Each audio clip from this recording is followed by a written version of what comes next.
Before you skip ahead or continue, check the timestamps, check the playlist for specific floor sets, check out my merch store for Deep Dungeon related apparel. Cue the intro.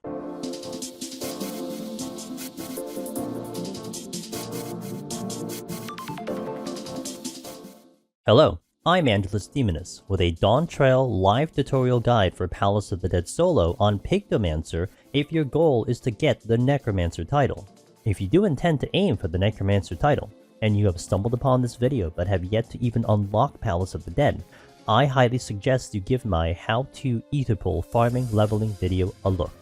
While it discusses an optimal method to level your deep dungeon power levels as a solo gamer in general, it also will provide information on how to unlock Palace of the Dead and how to approach it completely solo from the beginning on any job. This live tutorial will cover floors 1 to 50 and will focus on more of an introduction to your Necromancer journey as a Pictomancer. I will go over the strengths and weaknesses of Pictomancer in real time, specific habits to form, and a handful of notable mentions that are known to catch newer and first-time runners off guard. I highly suggest gandering at the timestamps in the description below if you wish to look for specific tips that may help you, or floors you might be stuck on. If you are looking for the other floor sets, be sure to check the playlist on the upper right card or in the description below for the link. An important note in the beginning of this guide: I will present a lower point of entry and showcase that you do not need to have 99 Aetherpool and a full stack of sustaining potions to start your journey towards the Necromancer title. While having these will be good to have, for those beginning your prog and your journey for the first time, it is not necessary at all. What I hope is to present this very difficult challenge of climbing 200 floors solo as painless as it possibly can be, right from the very beginning. If you have any questions on anything that goes on with this run, things I may not have covered, or if you are confused on anything, be sure to leave them in the comments below and I will try to respond as soon as I can. No single question is silly, and every single experience is unique. Be sure to keep me posted on how your own runs are going. Good luck, have fun, and I hope this guide helps you. Welcome to the live tutorial of Pictomancer. This is the new job that got released in Dawntrail, and it's gotten a lot of buzz and hype with the community. We're not just talking about the raid. I mean, I know the raids have been saying stuff about its high damage as of at least the recording of this video, but what I can tell you about in Deep Dungeon is that it has been extremely strong, and you're going to see that strength as early as the 11 to 20. Of course, we gotta get there first, and we're gonna start on floor 1. Now, there's going to be a couple things I want to put out there. We are lowering the level of entry for this class. So if you're someone that's like at your first time of doing Deep Dungeon, or maybe you just unlocked the content, just finished floor 50, which is a recommendation, we'll kind of take that into consideration. If you haven't even done the content at all, I do kind of have a starter video discussing about how to level your Aetherpool from the beginning, which also serves as a starter kit for beginning the content from unlocking it. But we're gonna assume that at least you've cleared floor 50 to unlock 51 plus, which would mean that your Aetherpool is kind of not too bad here, and you may have a little bit of sustaining potions. But we're going to start our Aetherpool at a little bit of a lower number as we start the run. We're gonna start at about a 58, 52. Now, it's a little messy. I like kind of clean numbers. Usually you'd see like a 59, 59. But the last time we tried to do this run, I actually disconnected, and it's a thing. You know, sometimes you disconnect, but we kind of just go right back in. It is what it is. Sometimes the service cooperates. Sometimes your internet goes bad, but things happen. It's one of the unfortunate parts about this content is that if you disconnect, you kind of lose your files. So we will be dipping my arm and armor down by 1 tick. So to do so, usually what you do, we do a forged Aetherpool grip, which takes 10 away from your total, but this is also the method in which you want to get those Glamours weapons. So if you talk to the same NPC, the Yuna, you go to this option and request to keep your Aetherpool, and you'll see the list of weapons that you can get, the Glamours weapons. You need 3 for the white ones, and then you need 6 more for the Kinna, the red ones, which you'll see a little bit once we kind of go in. And that's what that's for, but we're using that just to kind of dip our Aetherpool on demand. Also, 2 things that are going to be important. 1, sustaining potions. Sustaining potions are kind of the key to victory for a lot of soloing jobs. They give you a passive regen in the content even as early as floor 1, but we are going to start with exactly 20 sustaining potions. Now, the reason why I'm putting it at 20 as opposed to like what I have now 40 or even 0 is that, again, I'm making this a small assumption that maybe you've cleared 50 on your own. You're kind of coming into this, you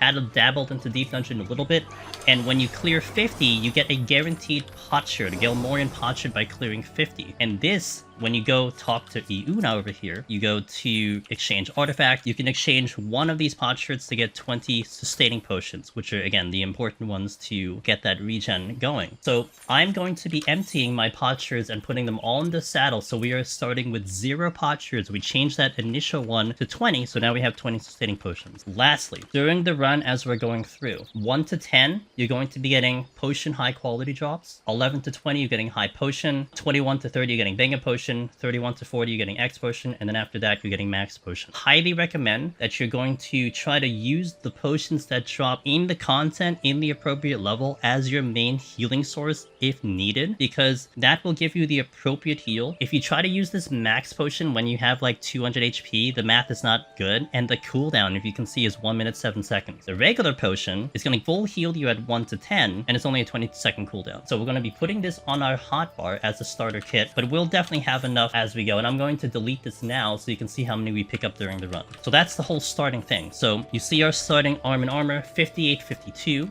We're going to begin the run at floor 1, and we will get started into the first floor. Now, right away, there's 2 things I want you guys to focus on for the entirety of this run. First, we're going to open the gold chest to get our power-ups. What's going to be important here is that you're going to see me hug the walls very often, and you're going to be practicing a lot of what we call slide casting. Slide casting is when we kind of do a cast, and as we're about to finish, we move. And this will kind of add a little bit of kiting to our methodology when we do Pictomancer and how we kind of deal damage on this job. So even from the beginning, you want to give that a good practice and a good just repetition, so that later on, when it becomes even important to do the survival, damage, so on and so forth, you already have practice there.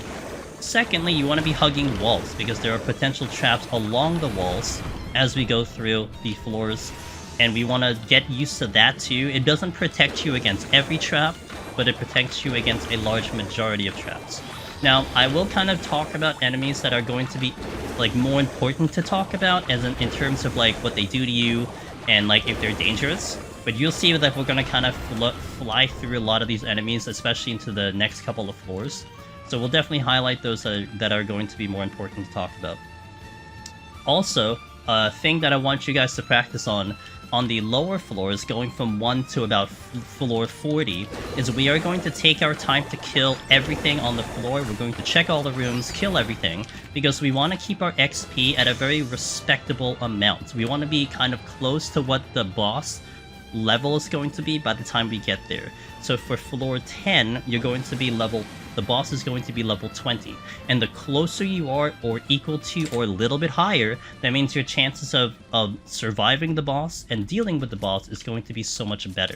If you're equal to the boss, it'll be good. If you're under level, you're going to take more damage and the possibility of actually missing on the boss. That's why it's going to be important for you to try to be of that level. It's not going to be too bad onto the 1 to 10, but it'll be a little bit more important, or at least the most important, going into 11 to 20 and 21 to 30. After that, it can kind of ease up a little bit. We're going to have our first instance of the silver chest. The silver chest is what we need to level our arm and armor, so you don't want to be skipping it throughout the run. And even on floors this low, there's a possibility you will get an upgrade. Now, it's not going to be surprising to me if we get up to floor 50 and you only see like as high as 60. That's very normal, but getting the chance of the upgrade even this low is still really good to check those silver chests. Also, they have a chance to explode, so you want to be sure that you kind of make sure that your HP is high enough and that you don't kind of walk into it with low HP, otherwise you can actually die from a silver chest exploding. So we're hugging the walls, going through, getting all our kills as we move along. Okay, so I had a question earlier, which was really pertinent to this climb here. Let me get to that one first. One moment.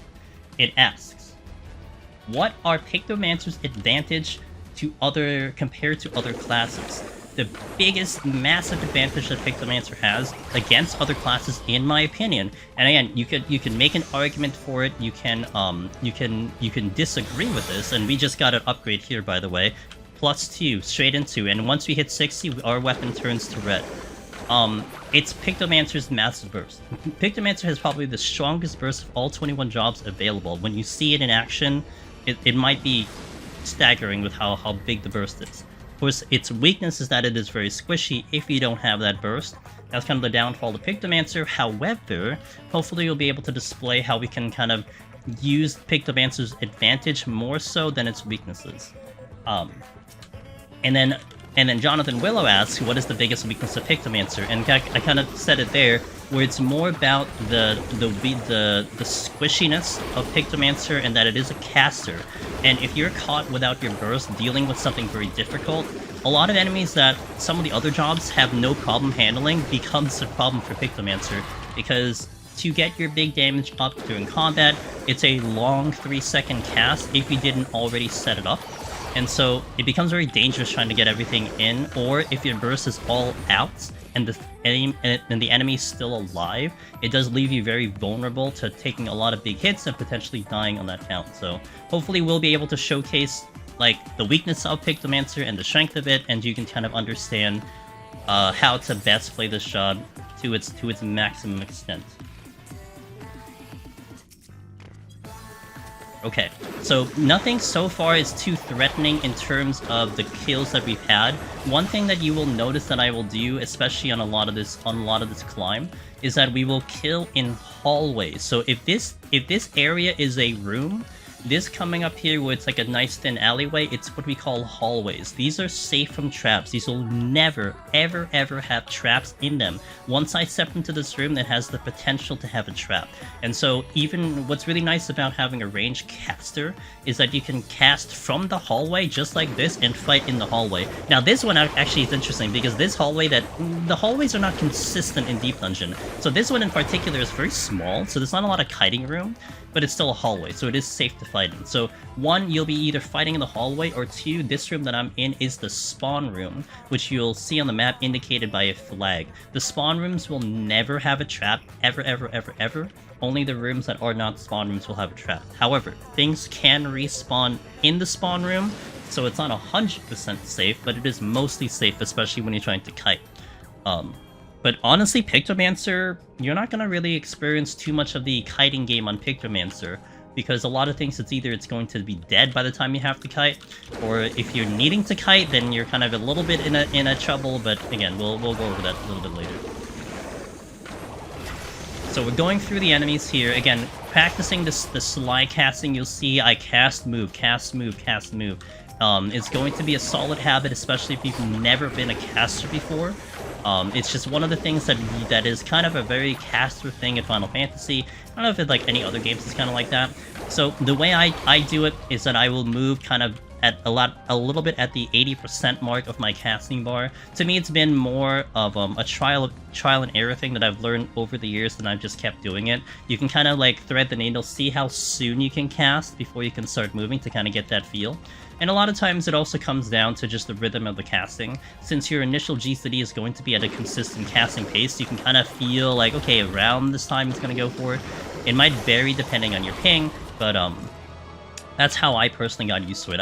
I know someone else before in chat, when we tried to do this tutorial before, was mentioning how they had like the emote, like an emote on your hotbar, and as that thing lights up, because it shows that you can move, so on and so forth, it can be like that visual indicator of like when you can actually move as a way to practice into it.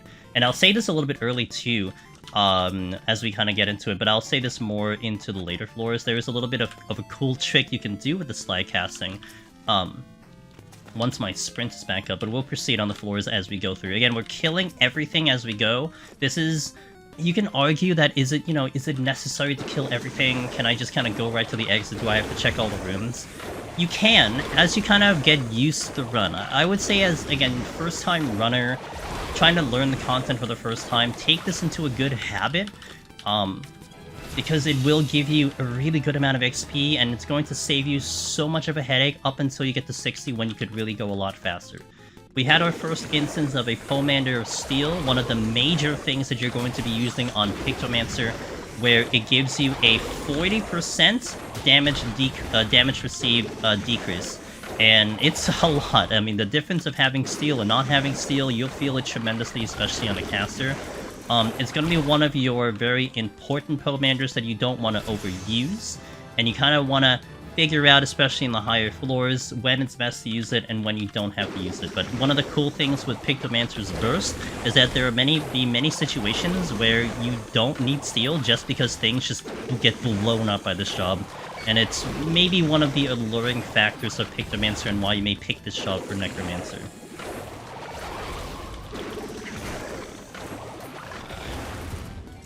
Do I have any tips on what I should do if I just want to do Palace of Dead for the Kinna Glamour Weapon? So, I'm gonna insert like a little thing about my Aetherpool farming guide that I had, Lalamancer. But I did do a guide on how to level your Aetherpool, which is really good for someone who may have started this content, unlocked it for the first time, and looking to do it solo. But general recommendation is to spam 51 to 60. So if you, let's assume if you already cleared 50, and you're just looking to level that armor, 51 to 60 is such a good place. Get it to about like 50 or 60 armor, and then start taking away some grips. Do it in pieces, don't do it all at once. Go to like 50, take away like 3. Go to 50, take away 3. And that'll be a good mark. And that's even for solo. You may get Qs 51 to 60 if you're looking to level your armor. But 51 to 60 is definitely ideal for that. And this is also for someone who, like, maybe your armor is like 10, 20. And I had started this run at 58, 52. So to kind of push it up a little bit to get like a little bit of a starting point, you can do it there. Now, interesting with that conversation is that the reason why we started with a 58, 52 was to like kind of present a lower entry point to try to do this content. That you don't have to be at 99, 99, and we're actually going to utilize the floors to kind of level our armor, and by the time we get up to like 130, 140, that's where you'll see us at 99, 99.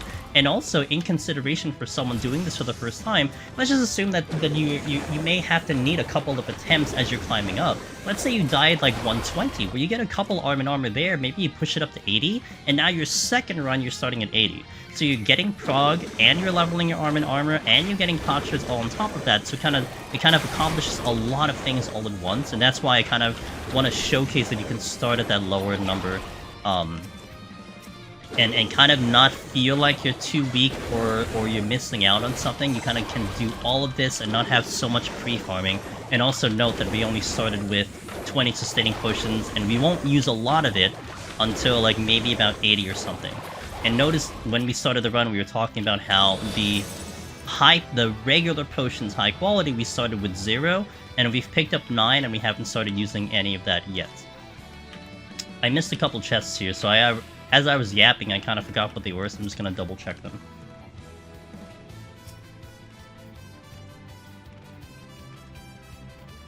Switching.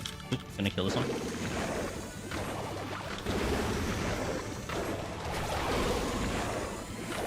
There are two enemies that I will talk about here that we killed earlier, which is the Palace Bee and the Dung Beetle. But I will get to them on the later floor about what to watch out for them. But as you can see, a lot of enemies were just kind of dropping very quickly, hence I'm not going to talk too much about them. I mean, if you have to deal with multiple, they're still going to die very fast on Pictomancer, assuming you're doing your cast and everything.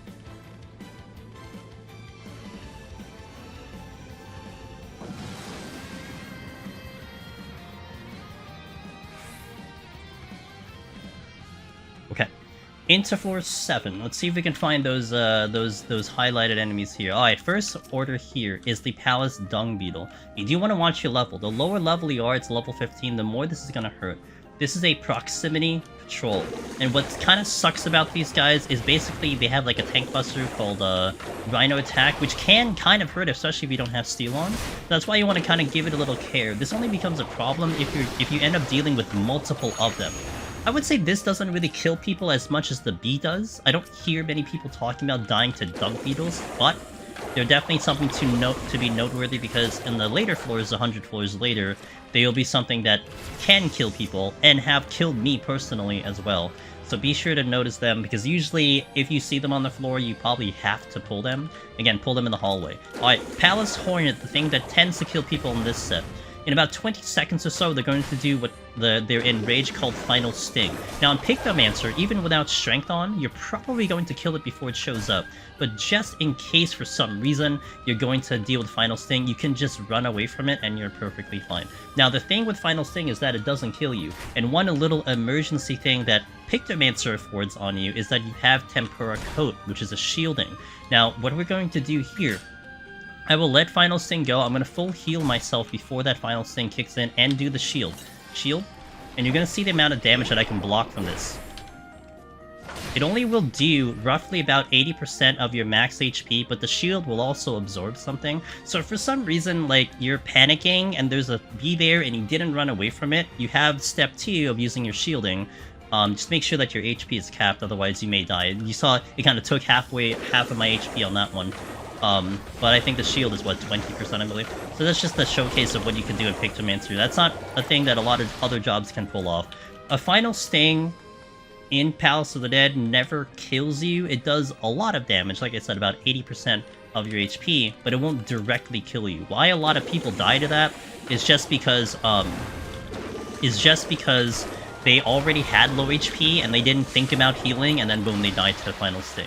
Now, one little tech that we will showcase here, bronze chests show up starting at floor 7, and from floor 7 to 30, there's a chance of a mimic coming from only a bronze chest, not from a gold, not from a silver, but it starts on this floor, so we actually have a rare opportunity to have a bronze chest here.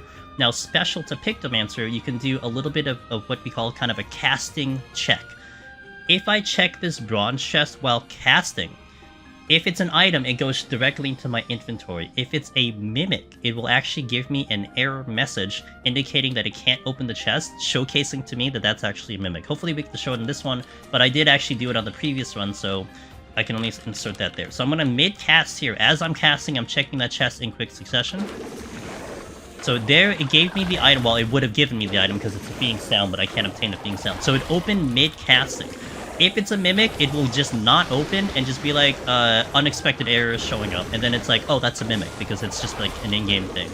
So that's one special thing a Pictomancer can pull off, but that's only 7 to 30. You can't do that on any other chest, any other floor, after 30. And sometimes the mimics on the lower floors, if we're talking like floor 11 and floor 21, those are where the mimics can be a little nasty to deal with. So it may actually be a halfway decent thing to kind of at least mentally prepare that you might be dealing with a mimic. Or you can do like a Witching of Steel, whatever it might be, to survive it.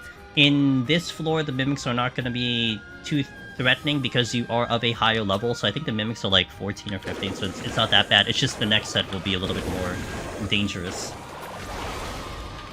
You had no idea you could do it with casters. It's a very special caster thing because, yeah, not even Machinists can do it, not Warrior can do it. It is only if you're casting a spell. I guess Paladin can do it because you can cast Clemency, but you wouldn't have Clemency this low. Does Tempura Coat block the level 10 and 110 Bosses Windburn debuff like Reaper Shield does if you use it on a normal raid fight? It should, yes. We might give that a try. I'm not sure if the debuff actually still plants, even if you block the damage, but we can give that a try a little bit later. I didn't do the check there, but it's okay. I didn't. Oh, this thing is in the wall. Okay. We'll just not fight that one. That sometimes they are in a weird position, and that is the weird position. That's why that cast was failing, because it's just in a spot that I cannot pull it. Now it moved, so I can pull it now. Yarzon is probably the hardest thing that's in here, by the way. Highest level enemy. They're not going to be too threatening on this floor. They are sound. They do give you a little bit of a physical down, but it's something to just note for the future, because later on they could be a little bit of an issue. Okay, we'll continue. So our level's 18, we're on floor 8, so we're looking pretty good in terms of our level. Like I said, the boss is for level 20 here. Now, here, this is one area that you can probably go a little faster. You don't have to be 20 for the 20 boss, but it does snowball into the next floor. Having a much higher level here means you can start at a more powerful level onto the next set. So there's definitely a twofold positive takeaway when you kind of spend the time here. And also, even with all our yapping and talking about information here, we only took about 20 minutes on this set, you know, so it's not too bad at all. I think one of the impressions that people may get is that if you're killing things, checking all the rooms, it may take you more time, it may make the run longer, but trust me, it will make the run more consistent when you're trying to climb up and get to those higher floors for progression. And really the 1 to 40, if anything, is probably the more difficult part of the run to kind of consistently get through, especially for a newer player. People tend to die on the bees here, they tend to die on 11 to 20, especially on the boss, and they tend to die 21 to 30, especially on the boss. So if you can get past those without a problem, this is how you do it. Once you get more used to the content, you can then try to push your limits a little bit, maybe go a little bit faster, see what the job has to offer. Also, you may start to get more sustaining potions, and if you're just popping sustaining potions, which is your regen, you'll survive a lot of things that are going to be quote-unquote harder. So that's one thing to also take into consideration. If you're starting with a lower sustaining potion number, you kind of want to be a little conservative, and that's what we're trying to do. Gonna do our little casting check here. Casting, checking. I got the item there. Still no Mimic Showcase, but that's okay. Gonna continue killing the rest of the things. Also, what I will recommend for everyone to try, especially in your first time, Strength and Steel for the boss. However, for a lot of the floors coming up, especially maybe 1 to about 80, you can consider doing a Strength and Steel now, because 1, it'll help you kind of go through the rest of the floor if you haven't had it on already. And a lot of times you're not taking 8 minutes on the boss and 8 minutes on the floor set. So you can use it on 9, maybe 8, depending if you got used to it, and it'll kind of help you out on the previous floor as well as the boss. Now we have one of the biggest things for Pictomancer here is Smudge, and Smudge is one of the very appealing things that Pictomancer has.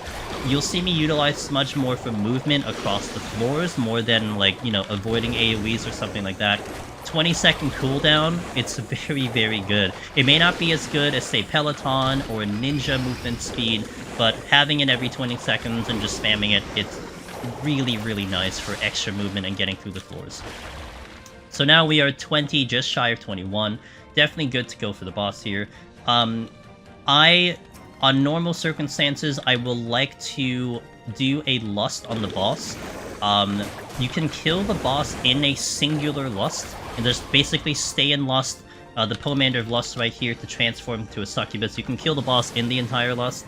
I'll just showcase kind of the full boss here, so just, you know, whatever you kind of prefer. But I want to show at least the mechanics of this boss and kind of how hard it hits at 20. This boss won't do too much. This boss will be exactly the same in 110. We also have our potion and a Tempura Coat to utilize if needed.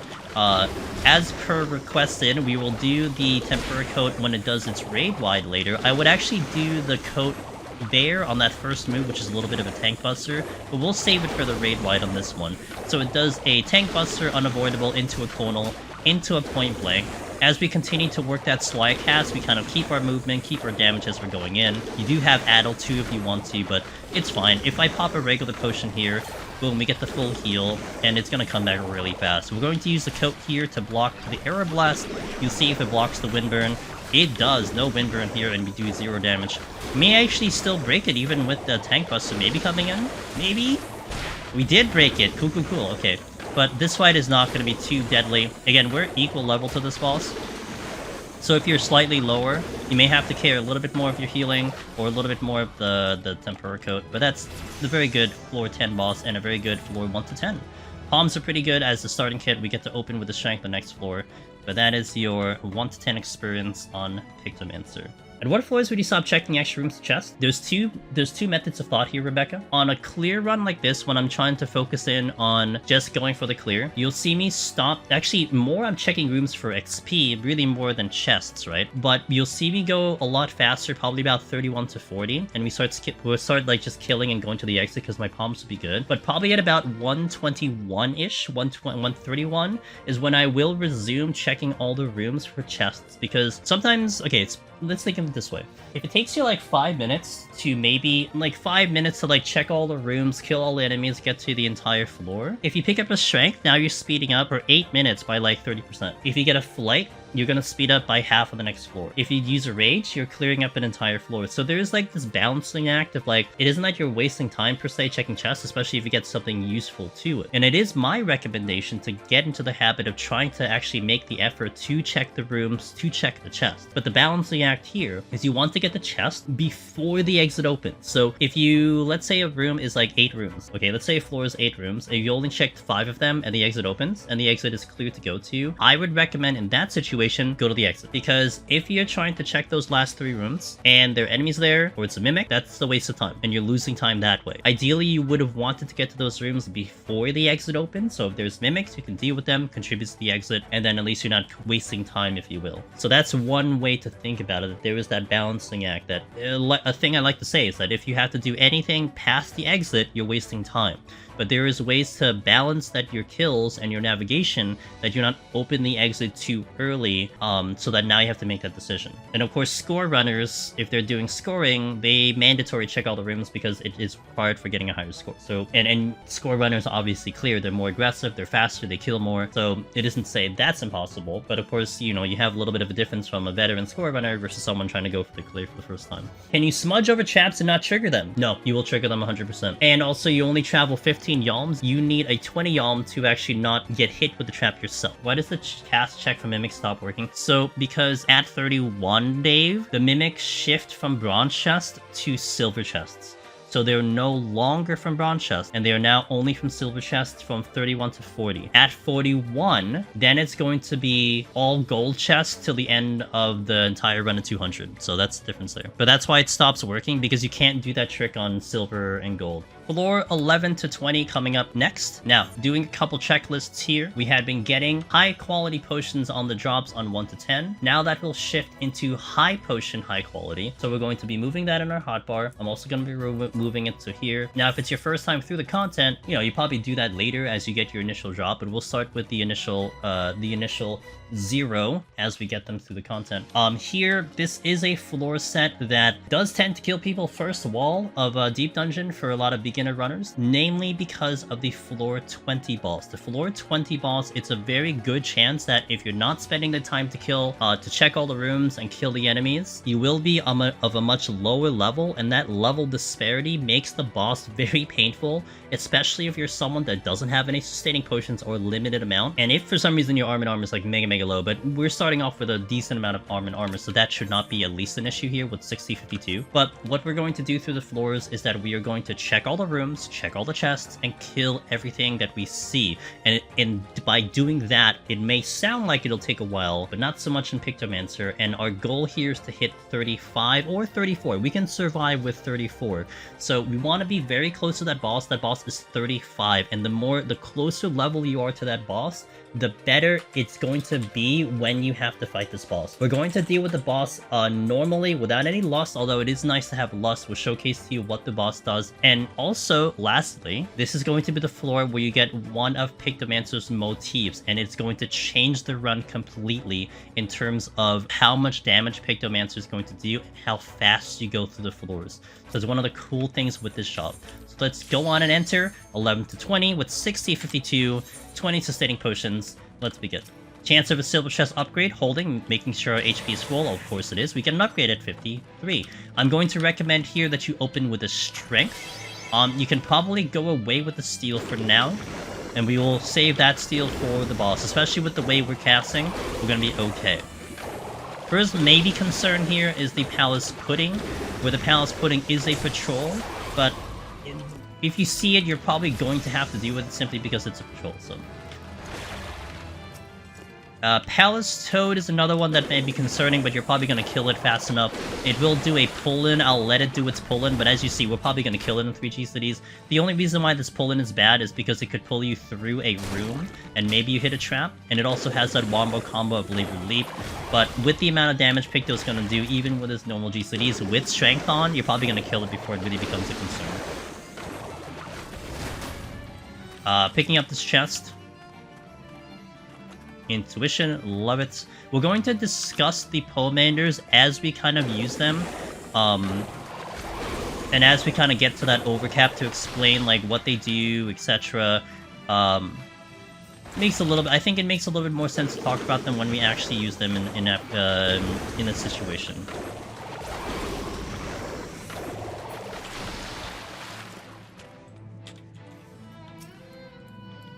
Can't reach you. Okay. One note about the cave floors. See these little rocks here? You can kind of parkour them and kind of jump on them. What's really nice about that is that the traps will not be on these particular rocks. So if you go up and jump on these, you're gonna be completely safe from traps. What's very interesting about 100 floors from now, starting at 111, you are not allowed to jump on those rocks anymore. It's like they just prevent the ability to do so. It's a weird thing that they just like turn it off, and then it makes it more dangerous to hit traps. So on these cave floors, you may take advantage of the fact that you'll actually hop on those rocks a little bit. You'll see me kind of parkour a little bit too. Like there's a lot here. I think that was like the same thing that the previous room kind of had.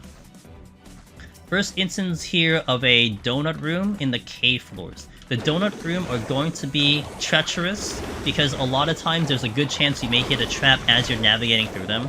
So my biggest recommendation here is A, clear the room out, make sure you kill everything, or B, don't walk in the area where an enemy was. So let's say that Urgonite was on the right side. I would just go along the left side here and hug the wall. I'm going to hit a site here to kind of showcase to you if there's a trap and to see like where it is. Okay, there's one right there. So even though it's in the middle here, and when I walk along this wall, it's still kind of tight along the wall. I mean, that's a couple steps off the wall. That's why this donut room, while it's really good for kiting, it's a little treacherous to travel through without actually hitting a trap. And again, recommendation is to keep that risk as low as possible, and make sure that even if you hit a trap, that at least you're not taking something with you, or you got an aggro in the process. One tiny little bit of cool information is that on the story floors, so that's 1 to 100, you do not see a luring trap from 1 to 3. A luring trap does not exist from floors 1 to 3, so I will never hit a luring trap, at least on floor 2. I mean, you know, it's one of those extra bits of details that, you know, maybe it's useful to you. I mean, this floor, this low, a luring trap shouldn't be too bad, but it's noteworthy. Now here we have 3 affluences. What affluences does, as the description, increases the number of treasure coffers to the next floor. It would be a good idea to keep this at 2 if you can kind of recognize that, so that you have a little bit of a higher chance of getting potential chests through the next floor. So we're going to try to keep that at 2. If we see it at 3, one of those palms, at least on the early floors, that we'll take advantage of. Is there any reason to not use sight whenever you have one? So you can absolutely use the sight to keep it at 2 as opposed to 3. A lot of times I wait for the overcap personally, just because I'm a little bit more conservative on that. Now, sometimes you'll see me utilize a sight if the room is bigger. So like if there's a lot of area to travel, it sometimes helps me kind of save time. And we're talking about the lower floors. We're talking about 11 to 20 right now. But you can play around with it. It is kind of up to your own discretion of how you want to utilize those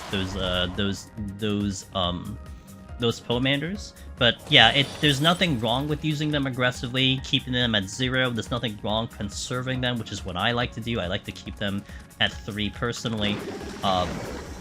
Just up to what you want to go for. 2 patrols coming up here. We check that silver chest, no upgrade there. One thing you'll see me get into a habit of is that every time I walk up to a silver chest, I'm going to hold 1 Mississippi, 2 Mississippi, and then open it, because sometimes if you hit a trap into a silver chest, there can be a possibility that the trap is delayed, silver chest explodes, and then you end up dying that way. So I always hold a couple seconds when I walk up to a silver chest. First instance here that is one of the killers for runs is the Palace Slime. Within about 23 seconds, this thing will explode and one-shot you no matter what. I think even, actually, you know, honestly, if you had the shield on, you might survive. Not going to demonstrate it. You should kill it in time, however, so this should not really be a concern, but I definitely advise to give this a lot of respect. Try not to slide cast, fight this, and go through a room at the same time, because if you pull it, hit a toad trap, the moment you come out, it's probably going to explode. Stand in place, kill it if you intend to pull it, give it some respect, and then move on. The other reason in which why this one might explode is if you hit a luring trap and there's multiple and you don't kind of give it the focus and kill it fast enough. So that's one reason why it also may explode. But it is about a 23 second, 24 second enrage, and the enrage is an instant cast. There's no warning, it just explodes, kills itself, and then kills everything around it, and it's like a raid wide. So you want to be very careful with that move. Is called Rupture. You want to be very careful with that.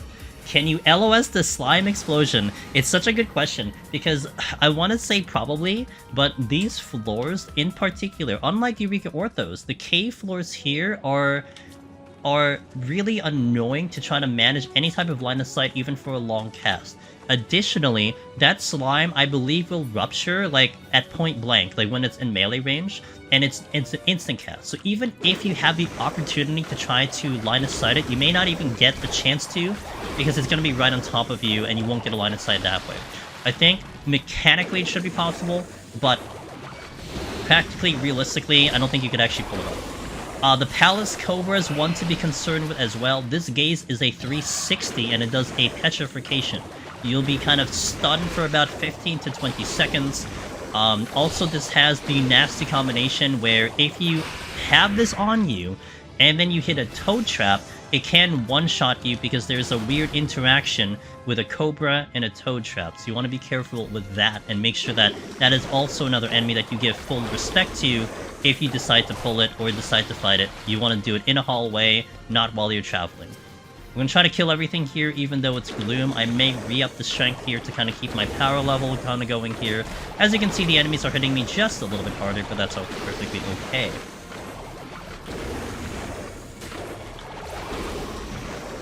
There's way too many hilarious ways to die to a toad traps, yes. And so, one of the big things, again, you'll notice me, I'm hugging the walls, I'm making sure I clear the room before I get into them. This is one of the ways that you kind of survive toad traps, you know? If you... Okay, holding here for a second, waiting for my HP here. It's one of the ways you survive toad traps, because toad traps are really bad if something is wailing on you at the same time. But if I were to hit a toad trap now, and there's nothing on me, 20 seconds, who cares? I just kind of AFK for 20 seconds. So you want to keep that risk to a minimum as you're traveling through the floors. We are fighting in the hallway, safe from traps as we go through. I'm going to re-up the strength, by the way, because we have 3. I'm still holding off on that steal for a little bit. I'll wait for that steal until later. Not really too threatened by enemies coming in at the moment. I'm going to kill this first before I get into this room. You'll actually see a variance of my movement depending on what floor we're on or what type of floor. Some floors I'll be a lot more aggressive with my movement and slide casting. Some floors I'll be respectful like this one. And it really comes down to the layout of the floor that we're working with. Okay, 3 GCDs and they're gone. Again, 23 seconds for that slime in it, but it's long dead before it even becomes a problem. We will have a little bit of a extra clip that showcases that on this run, because I did intentionally take that damage so I can get it on video. So we'll show you that post. Okay, again, safe from traps by walking on these rocks. There will never be traps on these rocks, but you can't do that on the higher floors. Holding for a second. Explodey chests. That's fine. The explosion, by the way, the silver chest explosion does 70% of your max HP. So if, look at my HP right now, 69.9 coming in for this next tick. If I open the silver chest with this HP, I am dying. It is killing me. So you want to be careful with silver chests. That is a very good habit to be at full HP before you check it, or you just make sure that you're about 70. A landmine will never kill you, so that's one thing to know. A landmine's incapable of directly killing you, but a silver chest is capable of directly killing you. We have a bronze chest here. We'll do that silver chest, that check, the casting check in a little bit, but I need a good enemy for that. Let's kill this slime first. We don't want to do it with the slime. Let me pull something else in the process. Let's see what we got. What else is over here? Ah, Cobra. Okay, well, it line of sighted me. I'm gonna pull this Cobra to the bronze chest here. And you'll see that we will try to do the mid cast as we're trying to open this chest. If it gives me an error message, it is a mimic. If not, then it is a regular item. It'll go straight to my inventory. So that's a regular item, so it goes straight to my inventory.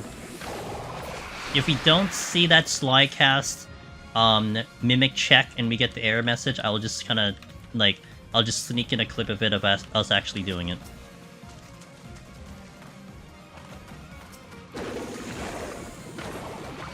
I assume the 23-second slime counter starts at aggro.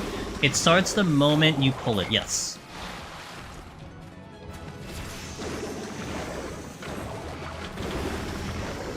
Now, why I say 23 seconds is because the time in which I had taken the death from that, it was basically on pull, I did a timer, and then I died on 23 seconds. So it's like, you could probably say it's like 22, 25, or somewhere around those parts. If it's in the middle of a cast, it probably commits to that first before it actually does it, but...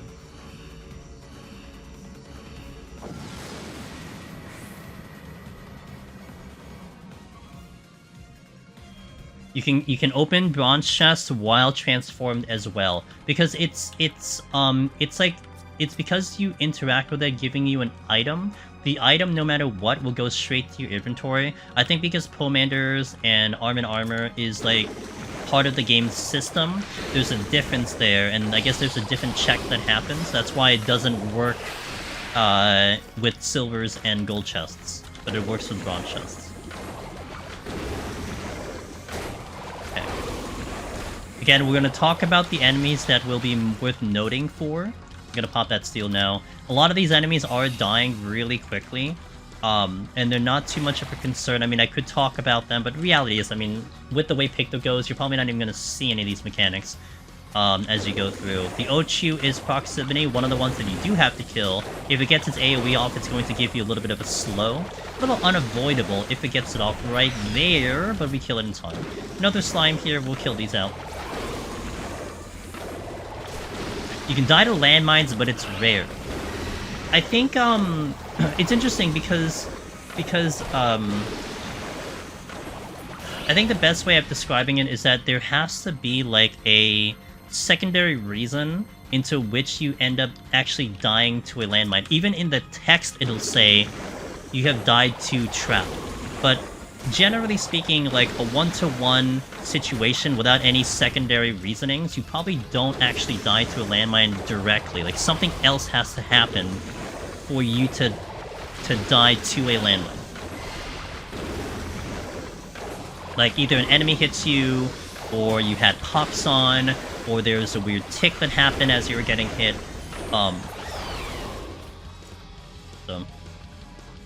Is a landmine damage percentage or flat value? It is a percentage of your current HP.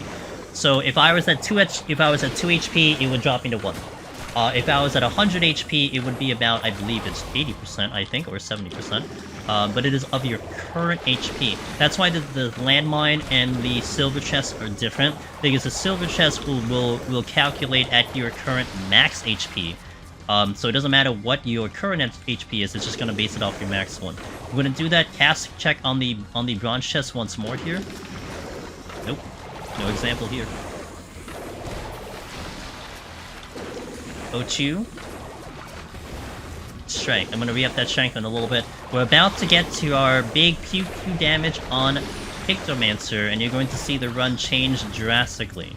Now, one habit you're going to want to create on Pictomancer: always cast your motifs as you finish combat, or right before pull, whichever is going to be the best, because if you don't do that, you do have to long cast this thing, which is 3 seconds, the long cast. But out of combat, it's instant. And that's one of the things you're going to see with the damage that it has right there. Just one shot, boom. And this is going to be the biggest advantage Pictomancer will have, potentially over a lot of jobs, is that you can prep your big damage before combat. And it's one of the main reasons why this job is starting to get popular, is because that burst is very appealing. It is also AoE, so we kind of showcase a little bit of that one with the AoE, as you can see there. I'm going to pull this seedling. I'm actually going to stay turned here. I'm going to kind of beam, because it's a line AoE, going to beam through, and we got both of those enemies. So this is going to be Pictomancer. Now, you can certainly make an argument with this job that there will be a benefit to actually waiting for the burst to come in. On the lower floors, you're probably not going to care too much about that, so you can, oh, you gotta get my habit. You can totally pull when your burst is down. Enemies already die pretty fast regardless. On the higher floors, this will become more important, but as that burst is there, you definitely want to take advantage of it. Also, one thing I will recommend as a good habit, you can certainly take this more as a guideline versus a rule. I like to do a GCD cast before I do one of my spells. Reason here is because it also prevents the possibility of accidentally aggroing something when you didn't intend to. So I get it out of the room, get it closer to me, and then we do a big hit like that. So it's going to be one thing that you would want to get into the habit of, in my opinion. Hold on, we can do a little bit of a mimic check, see if we can get this going here. Cast, check. Nope, not today.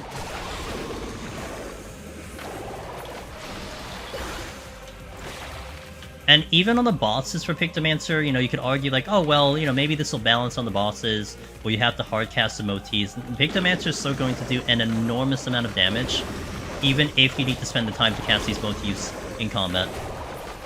I'm gonna pull actually with the AoE here, because I had both of them right on top of each other, and I'm willing to survive this pull. Do you always alter always on early floors for the bonus XP from mimics and korrigans? So that's an interesting question. What you'll see me do on the tutorials is that I will not alter at all. Now the reason for this is, again, it's going to be more of an approachable thing for the first time player, the newer player. Now what Zabin says there is that yes, mimics and korrigans, or pygmioi, is that they're properly called in Palace, they do give bonus XP, and a lot of XP versus the normal enemies that drop in here. So it could be good to kind of boost your XP and your level up if you need to. But sometimes if you get the early mimics, they might be a little bit more difficult to kill, especially if you do it a little bit lower, like the first, second, or third floor. And to kind of like not really worry about, you know, the difficulty on that front, you can kind of avoid using the alterations. But if you're more used to it and you kind of want to get ahead on that level, you can totally do it. It's not a bad thing. I actually used to do that in my runs before, where I wanted to get that bonus XP early, but also I was utilizing like sustaining potions and whatnot just in case it got a little bit of a spicy fight. So, you know, if you're kind of okay with using sustaining potions, or a little bit more Pom manners to survive it, then a consideration to do it early. But you'll see me not do it on this run, just for the sake of like more of a newer kind of player approach. How well does the burst work in 150 plus for Pictomancer? It is insane. The burst is wild.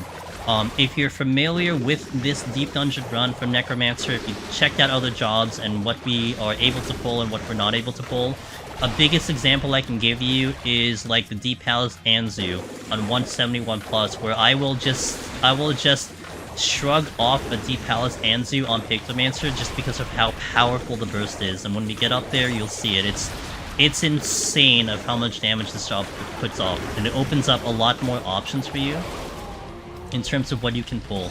And also you'll kind of notice that our kill speed is very, very good. We're still going through all the rooms, we're still killing everything, but our speed is very good. Now we're probably going to get, it looks like 34 on the boss, just because of how fast we're going, which is perfectly fine, but we do want 34 minimum, and I would recommend trying to go for 34. And how we're going to actually do that, if we don't actually get enough kills on the next floor, I will be actually waiting for respawns on the next floor. Now I could alter, you could alter, but in this case we'll kind of, again, stay away from the altar for now. Nothing wrong with using it to kind of boost that XP, but we'll stay away from it for now. Is Pictomancer strong in PoTD? Where would I put it in comparison to Red Mage and Machinist? You know, it's a really good question. I think I would definitely put this a little bit above Red Mage in terms of its power level. Now, in terms of Machinist, I would kind of categorize Pictomancer in its own category, almost like how I would like to explain, like, let's say comparing Machinist and Warrior. Two very different jobs. They do extremely different things with playstyles.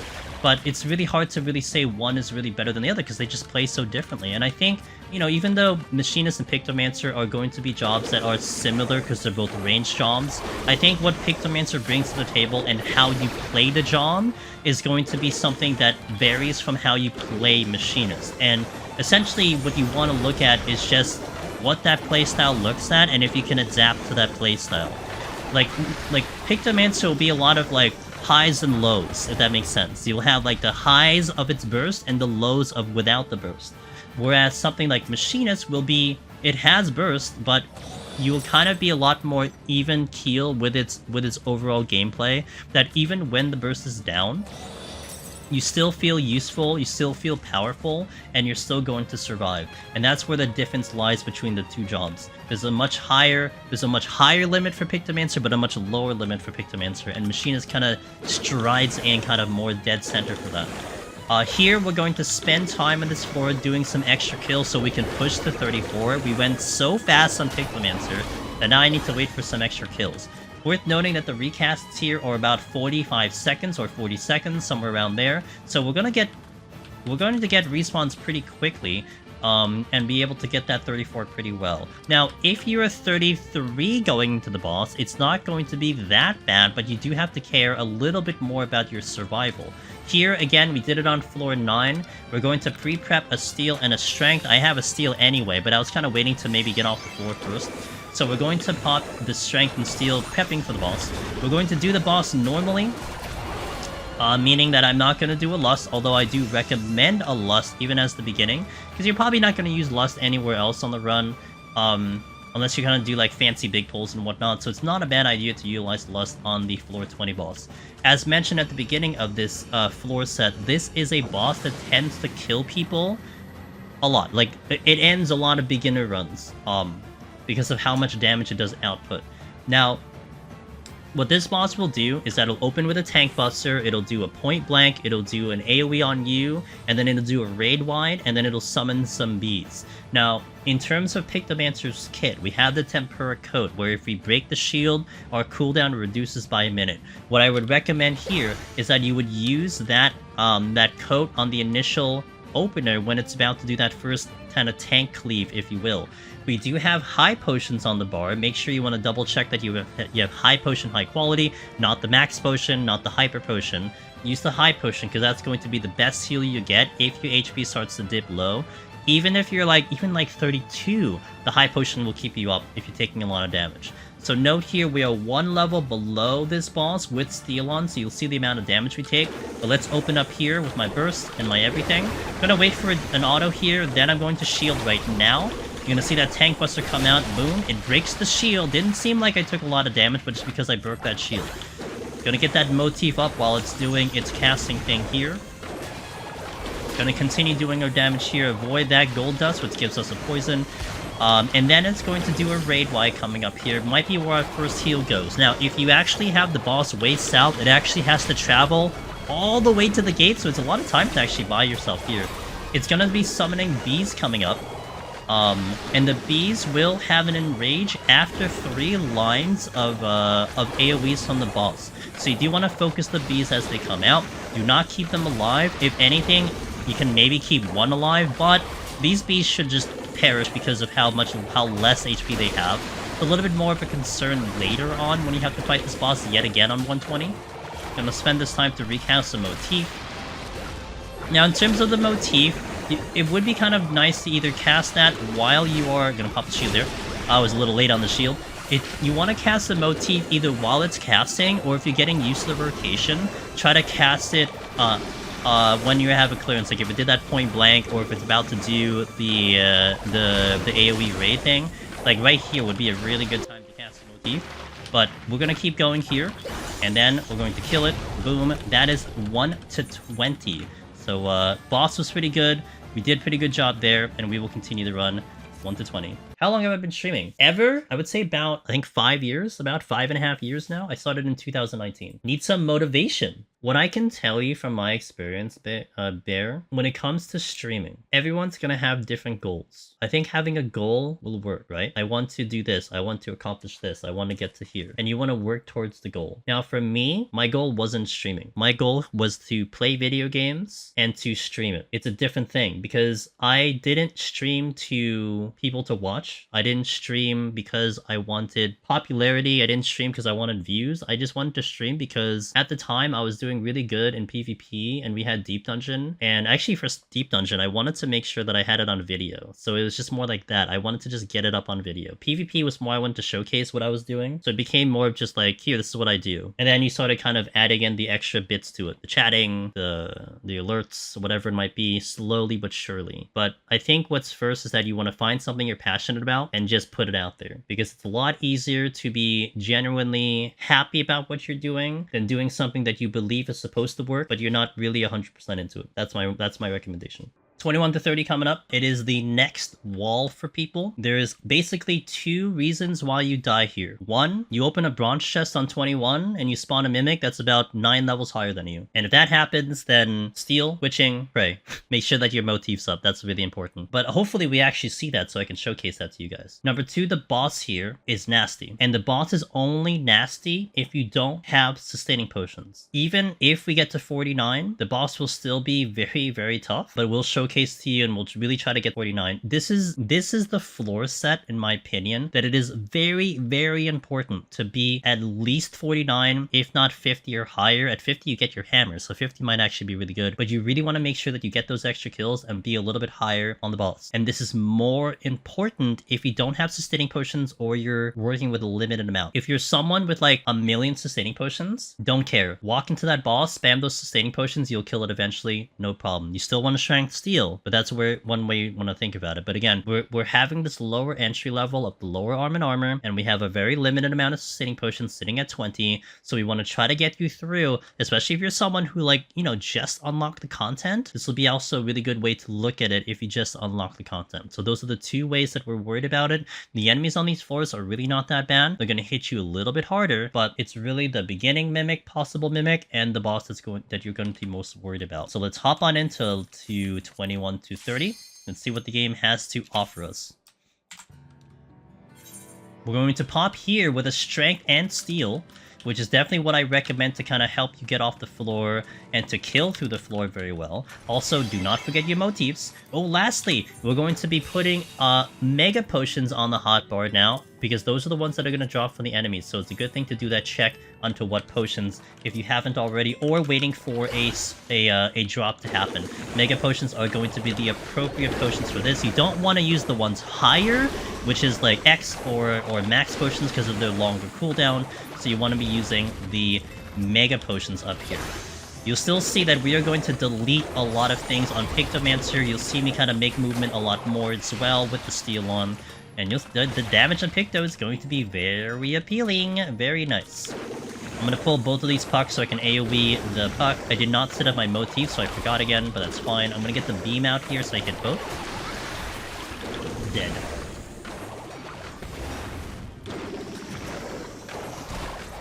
Waiting a second, opening the silver chest, it goes boom. Again, hold that couple seconds before you go in, just in case you hit a trap in the process. Potions do have a different cooldown depending on what tier they are. Like, the regular potion that you get 1 to 10 are 22 seconds. In this example, X potion is 43 seconds, and the max potion is at the full 1 minute 7 seconds. That's why it's important to use the one that ideally drops on the floor, because especially if you're working with not as much healing or you don't have any sustaining potions, that is what's keeping you alive. If you try to pop a max potion here, 1, you're not even going to get the full benefit, and you're putting it on such a longer cooldown. I think it's one of the things that is commonly missed when you do runs like this, is that people tend to kind of not notice the drops that you're getting or how useful they actually are, but it is the one main reason that you're able to get through even if you don't have any sustains. We're doing our checks here, checking all the rooms, killing all the enemies. Again, our goal here is to hit 50 actually. 49 is gonna be fine, but we do want to hit 50 for the hammer to help us out. But we'll be able to get through even if it's 49. Spend the extra time here. Amongst anything else for 1 to 50, this is probably going to be the floor that you spend the most time on, just because the boss is a little bit sensitive. Actually, even on the next floor, you don't have to do this. We can actually walk into the next, the level 40 boss at a much lower level, and we'll be perfectly fine. It's just this boss in particular, you want to give it a little bit more care.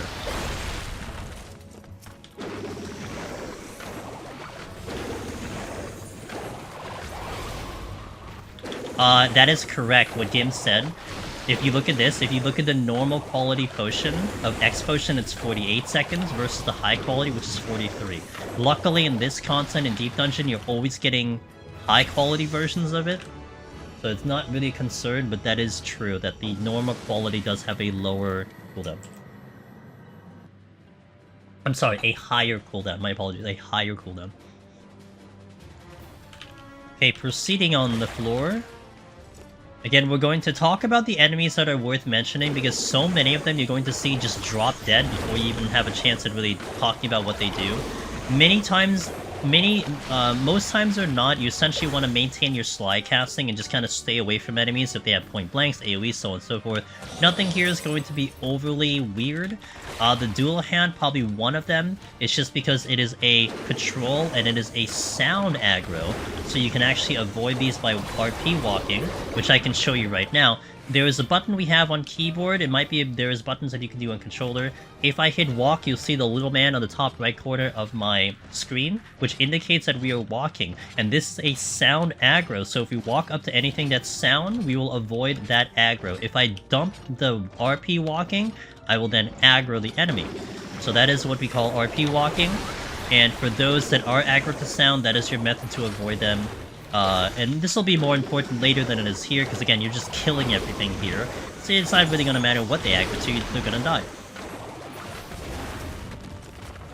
Checking, this is the donut room again. We're going to be careful through the donut room because of the high probability of a trap along the wall. So you want to be extra careful going through these doors. Killing the puck here, so we can get that XP going in.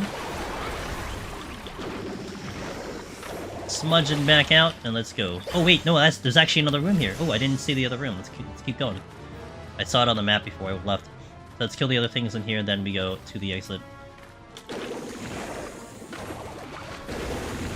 How important is proper sprint usage on Pictomancer?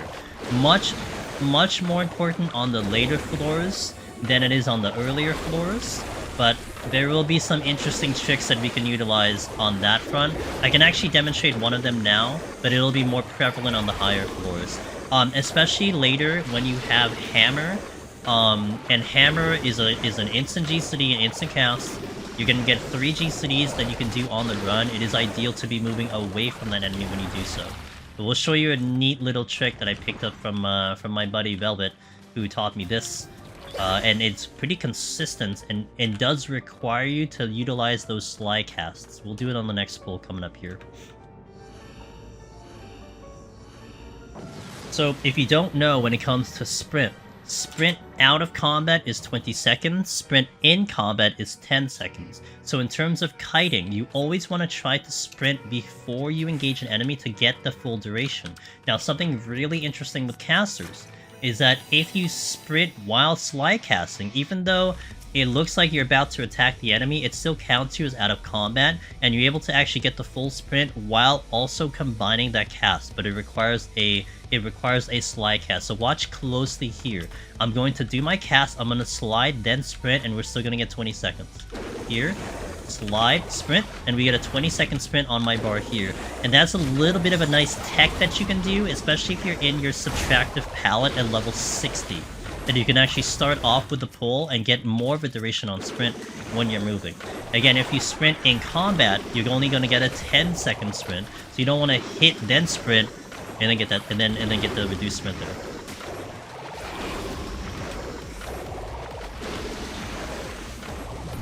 Okay, blowing this enemy up.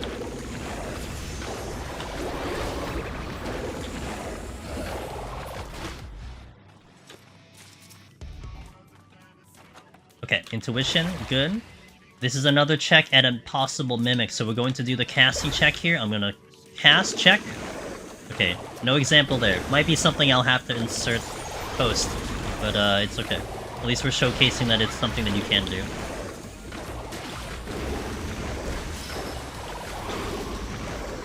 Okay, next floor. Check and seal about the drop. I may re-up that strength, we'll see. Maybe not. Just because our damage is extremely good. One of the things with Picto is that your burst, even without strength, is kind of ridiculous. Again, making sure that that motif is going to stay up. Definitely get into the habit. Slide casting, motif casting out of combat. I will tend to forget it sometimes, but it's something that you want to build early on, especially with these early floors. You know, a lot of people say that these early floors are boring, it's a slog, it takes so long to get there. This is a brand new job as of Dawntrail. You can spend these floors learning how to play this job. Spend that time of climbing, getting through these kills and whatnot, learning these basic things on the job. of the slide casting, and of the motif setup. You can see the Wyvern, which is a proximity enemy. It's going to be a little bit more treacherous later. It was doing quite a decent amount of damage once my strength and steel went down, but that is the Wyvern. I did pull it without a burst though, so that's why that was kind of hurting a little bit more. As you can see, even the burst tasted only down to 50% here. Gonna take a double damage here. Did that shield a little late, so it didn't even get a chance to break it, but that's perfectly fine. Alright, getting the motif up here, I'm gonna cast Beam. We are now a little bit stronger with our level 40, so now kind of the same beam, even though we just went up one level, we're doing a little bit more damage. Hugging these walls to avoid these traps, another good habit to form on the earlier floors. Hug the walls to avoid a lot of traps. Doing a slide here, so now that's a moot point because we'll be able to see the thingy. One thing I'll demonstrate, we had this question asked a little bit earlier, but now I can actually showcase it. One of the cool things that some jobs can do is with their movement dashes and their movement abilities, some of them can actually avoid landmines. An example of this is a ninja. However, you will need to have a minimum of 20 yalms to be able to get through a trap and not actually get it to hit you. Smudge is 15 yalms, henceforth it's not possible to consistently avoid taking damage from the trap. So we're going to dash and smudge through a trap. We will trigger it, but we'll also take damage.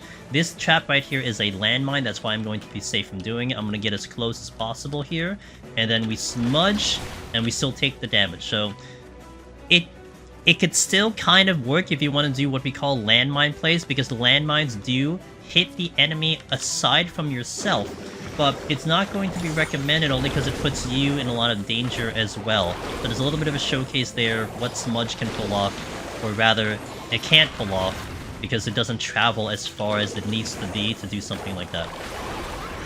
Again, something like a Ninja Sakuchi pulls it off. Some of those new dashes that exist can kind of pull it off, but yeah, I wouldn't be doing what we call landmine plays very often on Pictomancer, just because our damage is so good anyway, so it's not kind of necessary to do something like that. Here I'm gonna do that mimic check again as I'm casting, gonna check the chest here. No mimic there. I swear it's a thing! But if they don't show up, this is actually the last set of floors where you'll see a bronze chest be a mimic. After you get to 31, then they are going to start coming from silver chests, so no longer does it come from bronze chests.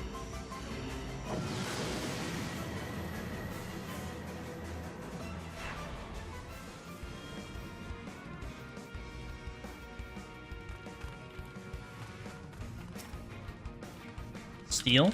That's actually pretty good, since things were chunking me a little bit here. That's the exit. I can see the blue orb here, so I'm going to move away from the exit. Now, blind is going to be one debuff for Pictomancer. That's going to be a little concerning, because on the higher floors, you're going to be reliant on your burst of wiping things out before they really cause a lot of damage. So if you miss your burst on Pictomancer, that's kind of really bad in terms of your overall survival. But on the lower floors, it's not going to be too bad. It is a debuff that we will keep an eye on. Haha, blind, keep an eye on it, as we get into those higher floors.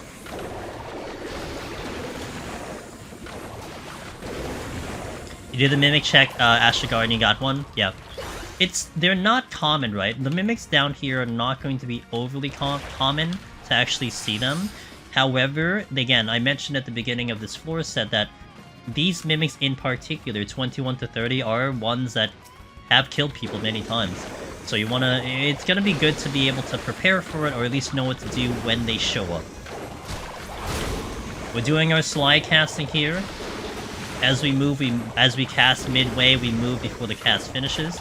Going to be a huge thing that we're going to be doing in terms of our survival on the later floors, as you can see, kind of an example there. Actually, this will be another good example. So I'm gonna just do the slide casting here. As you can see, as we kind of move, we call this stagger kiting. If we can move as it's coming at us, there's a chance that we'll actually avoid the attack. So I'm gonna move as it comes in. Look, no auto there. As it comes in, I move. No auto there. So this is something we call stagger kiting, which is one of the big ways that you can survive in Pictomancer. One way to think about that strategy.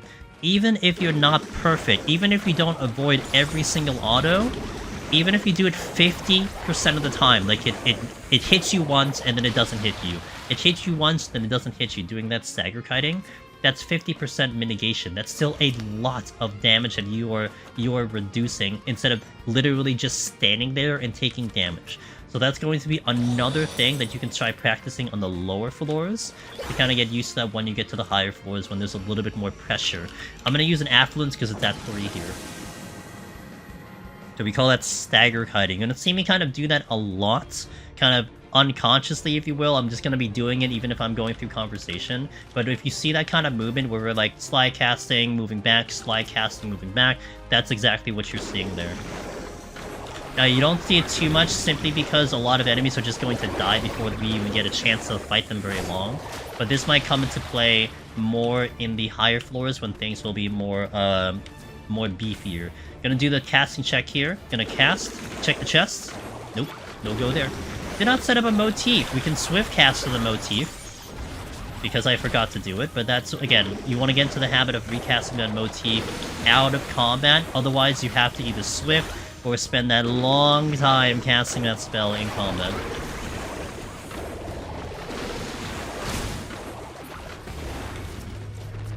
Okay, checking the chest, that is a fortune. May use the fortune maybe on the next floor. It might be a good idea to keep your fortunes at 2. I tend to kind of forget they exist. But in this case, since we are going through and taking our time to kill everything on the floor, since you're getting all the kills, it might be a good idea to kind of keep that fortune at 2. Intuition. So what the intuition does, since we are now in an overcap, it's one of the most useless Pomanders, although if you're looking for Gil, it's pretty good.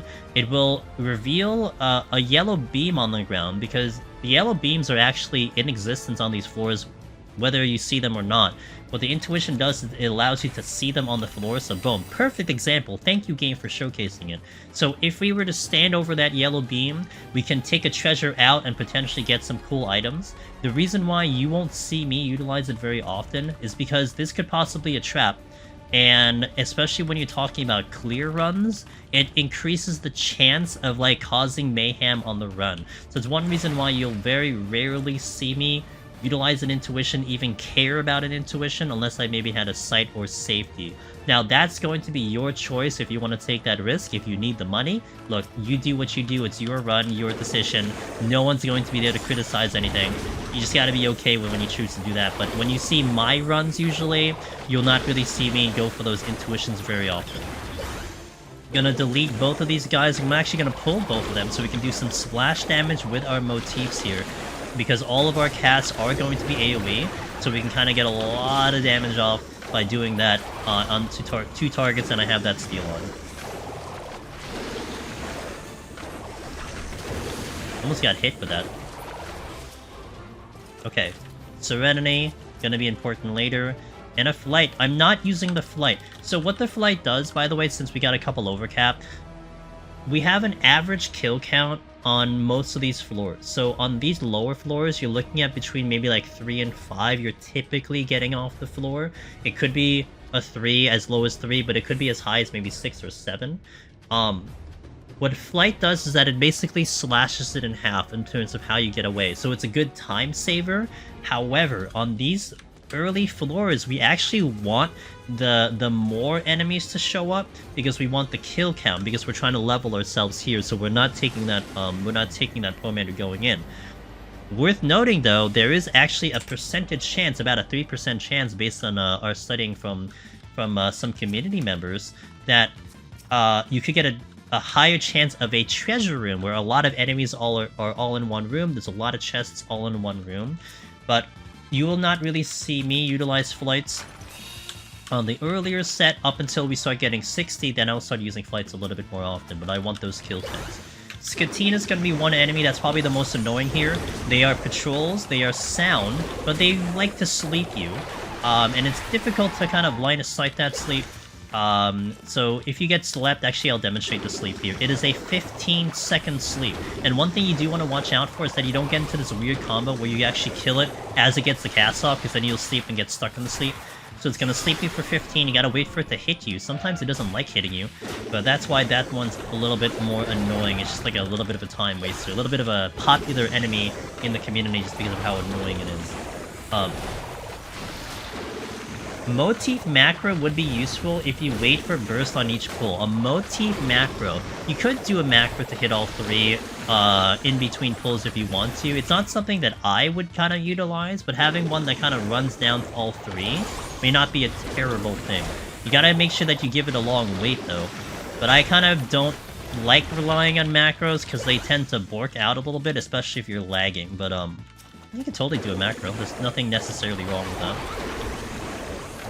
I know some people use macros for a lot of things, like transpose. There was a macro for transpose before for black mages, but you can totally do that.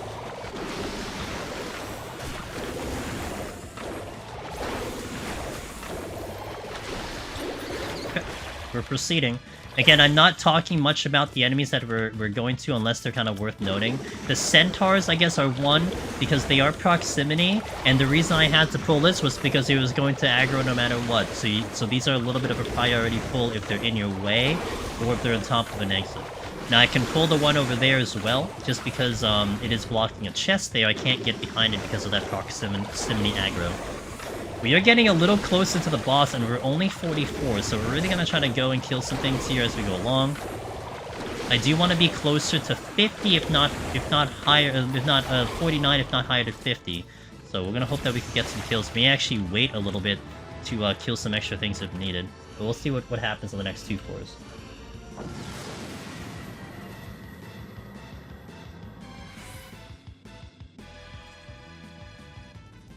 Ashigar feels the macro would be a clunky gameplay.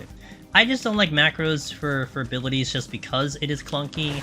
I'm not gonna say no to it, you know, for a suggestion, but whatever will work for you in terms of your own personal playstyle. You won't see me use it though. I like hitting buttons personally. Okay, we are 45.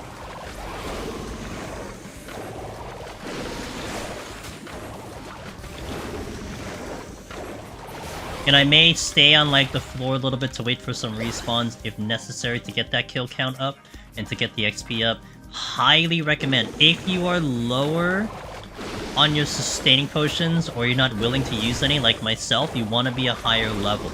If you have a lot of sustaining potions, look, you can just get right to the boss, you're perfectly fine right now.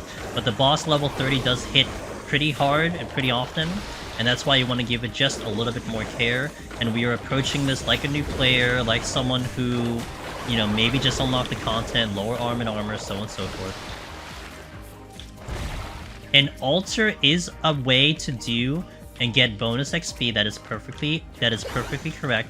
I'm avoiding using it for now just because I'm kind of staying away from it for the sake of the tutorial, but you can use an altar because mimics and korrigans do give bonus XP. But it's always like that consideration too, where what if someone didn't pick up an altar? You know, it's kind of that thought process there. If you have it, use it, but I will not use it for the sake of that. We're gonna get 46 here, but I probably will hang on the next floor a little bit to get some extra kills. Also gonna backtrack to get some chest, it looks like. Or I can actually explain a couple things while we're waiting, which is perfectly good. Okay, let's explain a couple things first. So we have a lust here. I don't remember what that other chest is. Let me check that first, and it gives me an excuse to kind of backtrack and kill these things. I tend to forget a lot of times what chests are here. One light suggestion you can do that some people do, is that they'll actually put markers on the chest if they are kind of forgetful sometimes. I'm gonna start to forget only because I'm kind of yapping a lot and talking a lot on the stream about things. But here, like, you can totally like put markers down on the chest, be like, oh yeah, I designate one as steel, I designate one as strength, whatever it might be. Might be a good way to kind of remember some of these things. So a consideration there is a little bit of a strategy if like you're okay with markers. Now, first instance of a lust. We have not done a transformation macro. There are 3 of them. You have a lust, which changes you into a succubus. We have a rage, which will fill this slot later if we ever pick one up. And then we'll have a resolution, which changes you into an angel if we pick one up, which actually you will not see until 61+. They do not drop until 61+. You'll see on my hotbar, we have this button. I'm going to use my mouse here just to showcase it. Right over here, this 6 over here. This is a macro that I utilize that is called Transfiguration Status Off, right over here, this one right over here. Basically what this macro does is as we transform into any of the transformations that exist, it puts us into a 60-second transformation. sometimes you're not actually in the transformation for the full minute. So you can hit that macro and it kicks you out immediately if you need to, like, you know, things are going south or you're kind of done using it.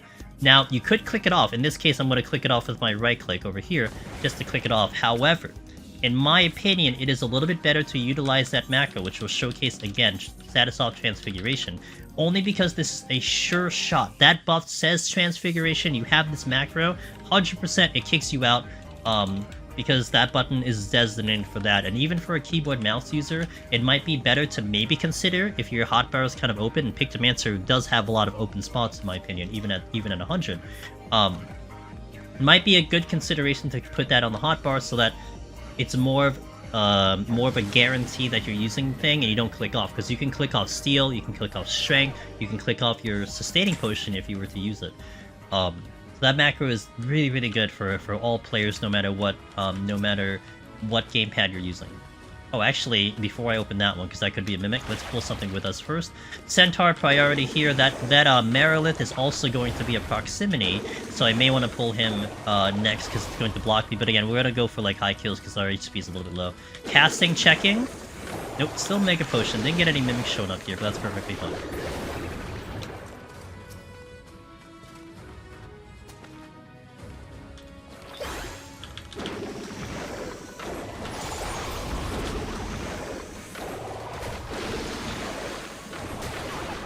Okay, we're going to at least get 49 on this pull.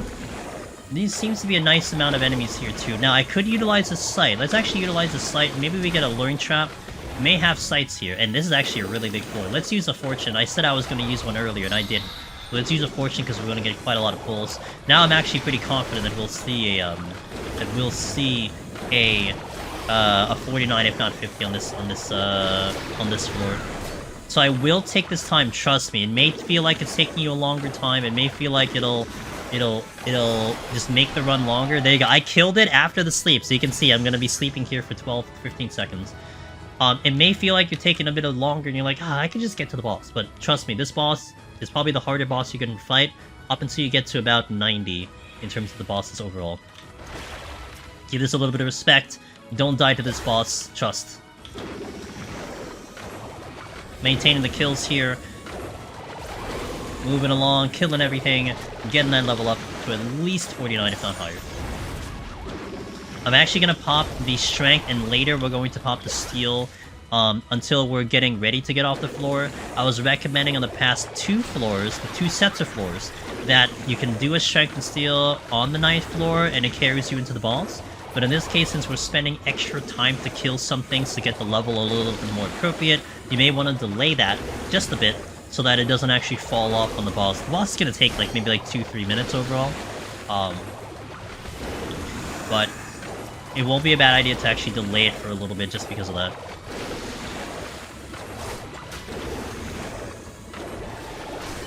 Gonna check these chests. Gonna have one more opportunity at a potential mimic. Ooh, Serenity. So our first instance of a Serenity. What a Serenity does, it removes all enchantments from the current floor. So right now you'll see a no sprint as a debuff on the floor. A lot of times I'll say debuff, but it really is by definition enchantments, because an enchantment also includes haste, HP up, and the positive one. So they're all kind of coupled into that same category. The Serenity will remove it off the floor, and it could be good, you know, but a lot of times you'll be using that to get rid of like something like Gloom, or something like, you know, Ability Down, which if we run into that, I'll explain that a little bit later, because that's the worst one that Pictomancer can have. But that is a very important Pom to have, because one, it's not as common to pick them up, and two, it's actually, you can actually get into a situation where if you have 0 sustaining potions, you can create a lose condition for any floor, because it's just a floor you can't get out of because you don't have any Serenity. So it's something that you do want to use sparingly and with a little bit strategy so that you don't overuse it. And you're gonna try to, you might find yourself trying to fight through a lot of things just so you don't end up using a Serenity. Gonna do the chest here. Nope, still no Mimic, so the Mimics are not showing up today, but that's perfectly fine. Okay, checking the other rooms, we are now 48, so we should probably get to 49, no problem. I just need a couple more kills here. Got the strength, which I'll just use now since it's extra.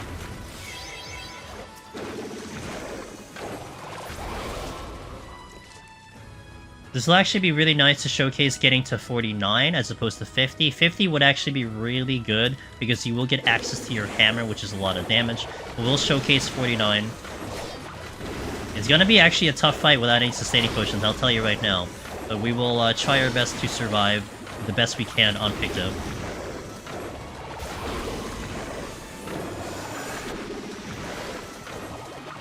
Oops. Actually thought I would die there. Oh, it's a bunch of us. Wait. Check. Open. Nope, still one. Can you defeat a mob with only bombs? I mean, yes and no. I mean, on the lower floors, it is possible to kill it with only hammer, but the higher and higher you go, you will need a little bit more damage than the bonks. And the hammer.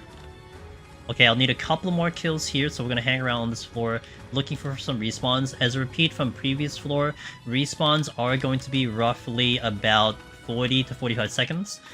This is actually a problem that you'll run into for Pictomancer, like a good problem. Because of the power Pictomancer has, and how fast you're killing everything in Pictomancer, you do run into the situation where you just actually kill too fast, because you're going through the floors so swiftly, whereas this may not be a problem on other jobs. And this will be sounding like a broken record, because I've said this a couple times, but,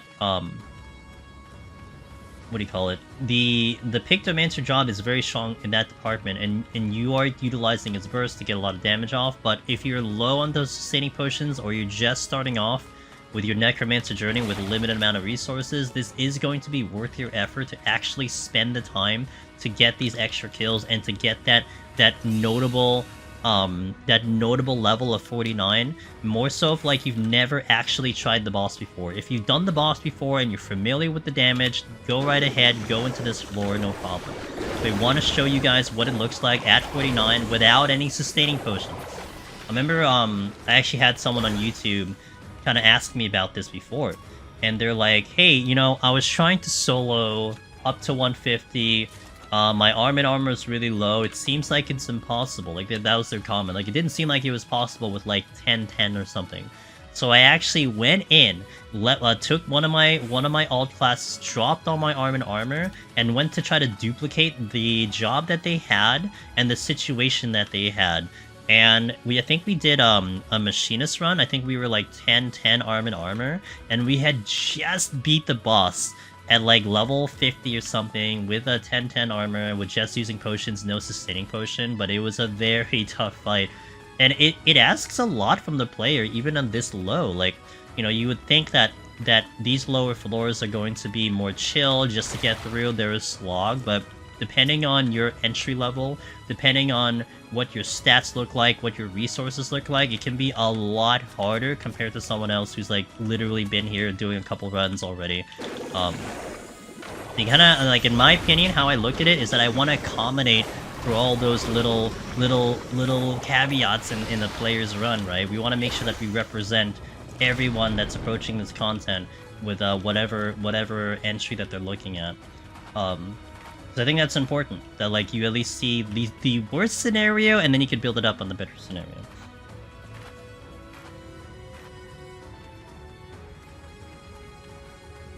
Okay, I'm looking for one more enemy, then we'll step into the boss at 49. Now, there are ways, like was mentioned from chat a little bit, of how you can kind of get a little faster XP. I could have used an alteration. The mimics and the korrigans could have given me more XP if I killed them. I do have some, but for the sake of demonstration, we didn't use any, just because if you didn't pick up any, that's not an option. I did use a sight here to see if I get a luring trap, but none of these were luring traps, so we couldn't get that. That's a toad trap, in case you were curious. Alright, let's hop into the boss floor. Here we're going to use our first instance of a Lust to help us kill this boss a little bit faster. We're going to try to use the Tempura Coat as much as we can for defenses. Again, we're going to stay away from the sustaining potions on this run. So let's pop that. I'm going to be using the transformation macro to kick me out of Lust. So that when it's done, we're going to go for 5 hits. What Lust does, by the way, I didn't really talk about what Lust does, is that it puts a vulnerability stack on the boss. It's a 90-second duration, although it refreshes with every hit. It maxes at 5 stacks. We're going to hit it 6 times so you guys can see what happens at 6. But we're going to hit it and aim for hitting it 5 times. So here goes the first one on the pull. A lot of bosses you'll usually open with a Lust to kind of have that opening bit here with the damage. That's 3. And I have Mega Potions on my hotbar, so we'll be using the Mega Potions to heal ourselves when needed. That's 4. That's 5, rather. We're gonna do one more. You can see it's just gonna go at 5. It is 90 seconds. It says 1 minute, but it is 90 seconds. I'm gonna open with a potion there, and I'm going to also use my coat here right now. Hopefully it will break the coat so I can get a full duration. Okay, broke the thing right there, which is great. It's gonna fire 4 puddles here, and then it's gonna dive into the middle. I'm gonna take the advantage here in the middle to recast my motif. Good. We're also gonna use Addle to kind of help me with the damage here. Alright, Addle out now, because it's gonna hit me quite a bit. We're at 50%, but look at our HP, look at our healing. This is a little bit a lot. We are staying away from that sustaining potion and relying on that Mega Potion on cooldown right now. So we're doing pretty good here. We don't have another heal. We don't have our thingy ready. I'm gonna stay away from the enemy right now. I can do a little bit of a swift cast here to get to my magic damage here. Coat's about to come in. We're looking pretty good on our overall HP. Holding on to that coat for a little bit. 4th puddle coming in, and then it's gonna dive into the middle. We have a lot of time to avoid this. If you get hit with this, you're gonna get Hysteria for 10 seconds, but you have so much time to avoid it, so it's okay. Popping yet another Mega Potion here. Going to pop the Tempura Coat, but that's not needed. And that's the 30 boss. Without any sustaining potions, at 49, equal to the boss level. So you can see, it was like a little bit of a spicy fight, but we were maintaining those heals and making that as safe as possible. Also using our code as best as we can. That is floor 21 to 30. Floor 31 to 40. Now, if you got past 21 to 30, congratulations. Probably the hardest floor set that you might have to deal with coming into this as Pictomancer. And now everything will start to get a little bit easier and a little bit more manageable. And actually what you're going to see on this specific floor set is we'll be going a lot faster. We're going to be caring a little bit less about checking all the rooms. We're going to be caring a little bit less of our level. Because even if the boss coming up is level 59, even if we're like 56, 55, you're so going to explode the boss. It's going to be great. We got to get there first. So again, we'll highlight some of the enemies that are worth mentioning, and you also want to pay attention to our movement and how we kind of handle our casting and our damage and some of our pomanders. Also, before we get started, we are now going to get X potions as they drop from the enemies. So we're going to be replacing our Mega Potions with the X potions here. You'll see how many we drop because I'm going to discard this one that I have over here. We still have our 20 sustaining potions. I believe we haven't picked up any upgrades on arm and armor. Maybe armor went up by 1, but that's perfectly fine. If you're around this number, it's to be expected. You're going to see more once you step into 51 plus. So let's hop into 31 to 40. Here as normal, I am going to open with a strength and a steel to kind of help me out with killing enemies here. We're also going to precast our motif, which is the one we want to do. Now, the one enemy here that you want to be concerned about is the Succubus, only because they are patrol, they are slight aggro. They do an AoE Dark Mist, which is going to give you a terror if you get hit with it. A lot of times it's just going to die before you even have to worry about that, so it's fine. But it is one that you may have to kill just because they are procs. Now, we have a couple bronze chests here, and we have a couple silver chests here. Now, we were saying that the first 7 to 30... Yes, 7, not 1. 7 to 30, the bronze chests were going to be mimics. Well, now that changes to silver chests. So, only silver chests can have a possibility of being mimics. Bronze chests, for the rest of this run, starting now, will never, ever, ever be mimics. So don't be afraid to check them. Also, they are your one source of getting potsherds. Although, for the story floors, you're not going to see them from 1 to 3. They start at floor 4, but hey, get into the habit of opening them anyway, which is going to be a good thing to do. This is our deadly donut room, so we're going to get to a position first, stop. Yeah, perfect example. And I get an intuition. Oh wow, all at once? Okay, well that's one reason I was mentioning there that I don't typically get intuitions, and that is precisely why I don't get intuitions, because you get combos like that. Good example. Okay, so I wanted to, and that was just a lot of things going on right there. I wanted to get into position, I wanted to wait, and I wanted to like see if any trap triggered, so on and so forth, because if that's the case, then at least I know this room is clear. Now if it didn't trigger, I didn't want to go any more forward to then trigger a trap while I'm fighting something, so I was willing to kind of stand in place and then try to pull and then get everything to me and kill it in time. That's really a good example of just, one, why the donut room is deadly, how you handle a donut room, And then a reasoning why I don't check intuitions, because sometimes they're just right on top of traps. So all at once, boom, everything happened. Alright, so this donut room is clear because we hit that landmine. A reminder, I said this on the previous floor, 1 to 3 on the story floors. So the story floors is 1 to 100. 1 to 3, you will never see a luring trap from floors 1 to 3. It's just the mechanic of the game. But you will see all the other ones, innovation, landmine, frog, so on and so forth, just not the luring trap. HP down will be treacherous later, but not big of a concern here, especially with the steel on. We're going to continue kind of checking chests and moving along. Let's go kill here. Now we have the introduction of our hammer. Hammer is going to be a lot of damage. So it does need kind of a little bit of a precast. You need to use it first for it to kind of activate the hammer. So what I like to do with Pictomancer is I will initiate and kind of start up the hammer button, but I will usually not use it right away because I want to get that thing back on cooldown. And it is this button right over here, this one right here, the Striking Muse. And I click it usually in combat just so that cooldown can come back, so the next time it's back up, it's ready. That's what you'll see me do quite a lot with the hammer, so I can kind of get a lot of uses out of it if I can help that. Again, you're gonna start to see me start skipping enemies here, just starting to head to the exit, kind of going a little bit faster. I don't care so much about my levels right now. Just want to kind of get to the exit and move on. And this is where it's gonna play a little differently than some jobs. Some jobs may want to continue getting some XP as they get closer to 60, but in this case, I will not care so much. I'll actually kill this heck dice. Pin the hammer out. Yeah, nice pick up there.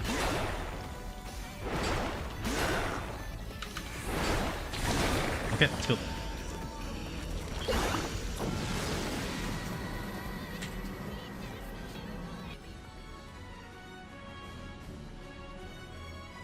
So we're already on the 3rd floor, moving right along with these floors. Steel, we'll re-up the steel right away. Another donut room happening. Now, one thing you can utilize if you see a donut room, especially now that we have capped sights and safeties, is you can burn one of them. So in this case, I'll use a safety, just so I'm a little bit safer through the donut room. Like I said, the donut room is how we kind of call the donut room, is that it has a giant circle in the middle or a giant center. The more dangerous room to kind of get through to avoid traps, because it's so tight along those rooms. Purity, the Pom that we just saw there, Purity, the one purpose of this is to remove pox, where unfortunately, as a weakness for a Pictomancer, it does not have what a warrior and a machinist has, which is your interrupt. Interrupt can stop a pox from coming out. We don't have that ability on Pictomancer, so if we get pox, we just have to deal with it, unfortunately. Now, Pictomancer does have a lot of damage, so there's a large potential that you could actually kill the Mimic before it becomes a problem. Otherwise, you will have to deal with pox, and Purity is your method out of those pox. Now, I'll talk a little bit more about Purity strategies a lot later into the run, when we have kind of no choice but to deal with it. I kind of have a little bit of a strategy that I like to employ that I will want to impart on you guys, but it'll make more sense once we actually have to deal with it. And that's one thing where the sustaining potions will be really important, because what the pox does, and we'll showcase it if we get it in the future, is that it gives you, it stops your HP regeneration, it gives you a dot for 10 minutes and lowers your damage. You don't really care about the lower damage, but the dot really sucks, and the sustaining potion is going to be one way to survive the pox, because you'll be able to counteract that DOT. Is it possible to kill a 150 plus Mimic to get pox? With strength on, you can kill up to about a 171 Mimic just in time. That's the furthest that I personally got to, and that's of course if like your entire burst was available and you weren't missing a thing. And the chances of that happening might be a little bit low. Whoop, going to heal. Okay, quick reaction there as I got hit by that landmine. The mummy is proximity, but I had a really good reaction to make sure that that wasn't going to cause a tragedy. But yeah, 171 is probably the last time you'll be able to potentially kill a Mimic full bursts without the pox coming in. There's an example of the kind of the quick trap on these floors. Sometimes you got to be just extra careful. An advisory, like I said, try to kill enemies in the hallways before you kind of move through the room. That might have been a nice cautionary tale right there, but if you have a good reaction on your healing, then it won't be as bad. But thankfully I did have a good reaction there. But sometimes you panic, sometimes you do other things. I panicked before when I did that. I died because I just didn't hit the right button even as of recently. It happens, but yeah, this is deep dungeon testing you know? I'm gonna get that chest first. Sight, pretty good. I'll just use it right now. I'm gonna burn this hammer, just because it only lasts 30 seconds after I commit to striking views. So I'm gonna lose it at some point anyway, so I may as well kind of burn it. And by the time I kind of maybe get to another enemy, it's gonna be back up again. Now we are 8 minutes into the first 4 floors. Last floor we took about, I think, 25 minutes to get off of 21 to 30, and now we're zooming through these floors, and this will be the kind of the trend of Pictomancer once you're through at least 21 to 30, and we're just gonna go flying through the floors. I would say one of the appeals of this job, because the damage output is just insane of what it can pull off. Holding, opening. Holding and giving that delay there just in case a landmine was going to trigger.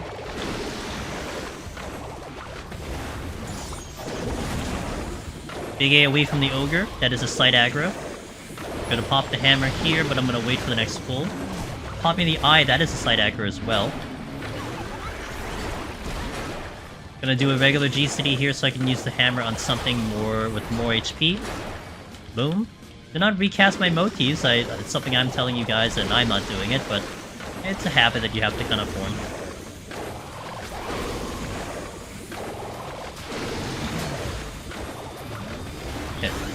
Gonna check the other room, doesn't matter which direction I go. If I go to this room, I'm gonna get the chest, just so I can get a power-up, possibly.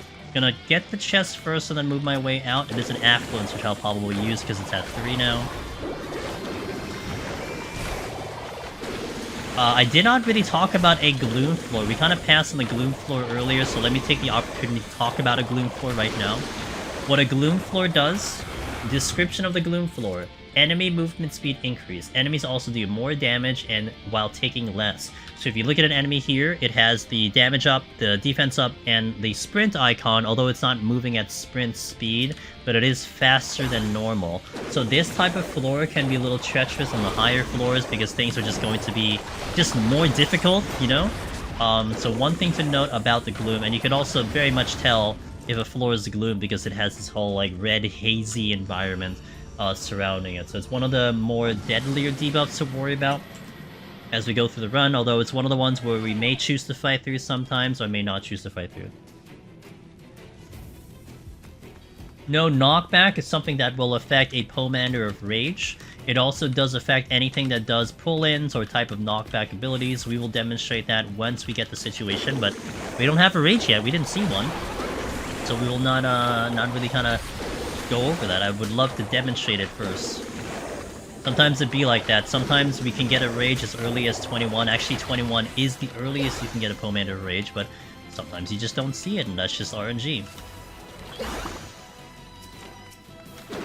Killing the mummy here because of the proximity. Now, actually, we have a good case here of the no knockback. No knockback does also affect enemies. It doesn't just affect you.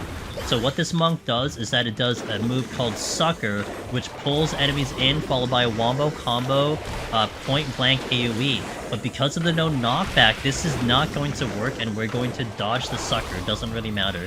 Now, you can typically avoid it with Surecast or Arm's Length. You're going to see it go off, and it's going to just dodge.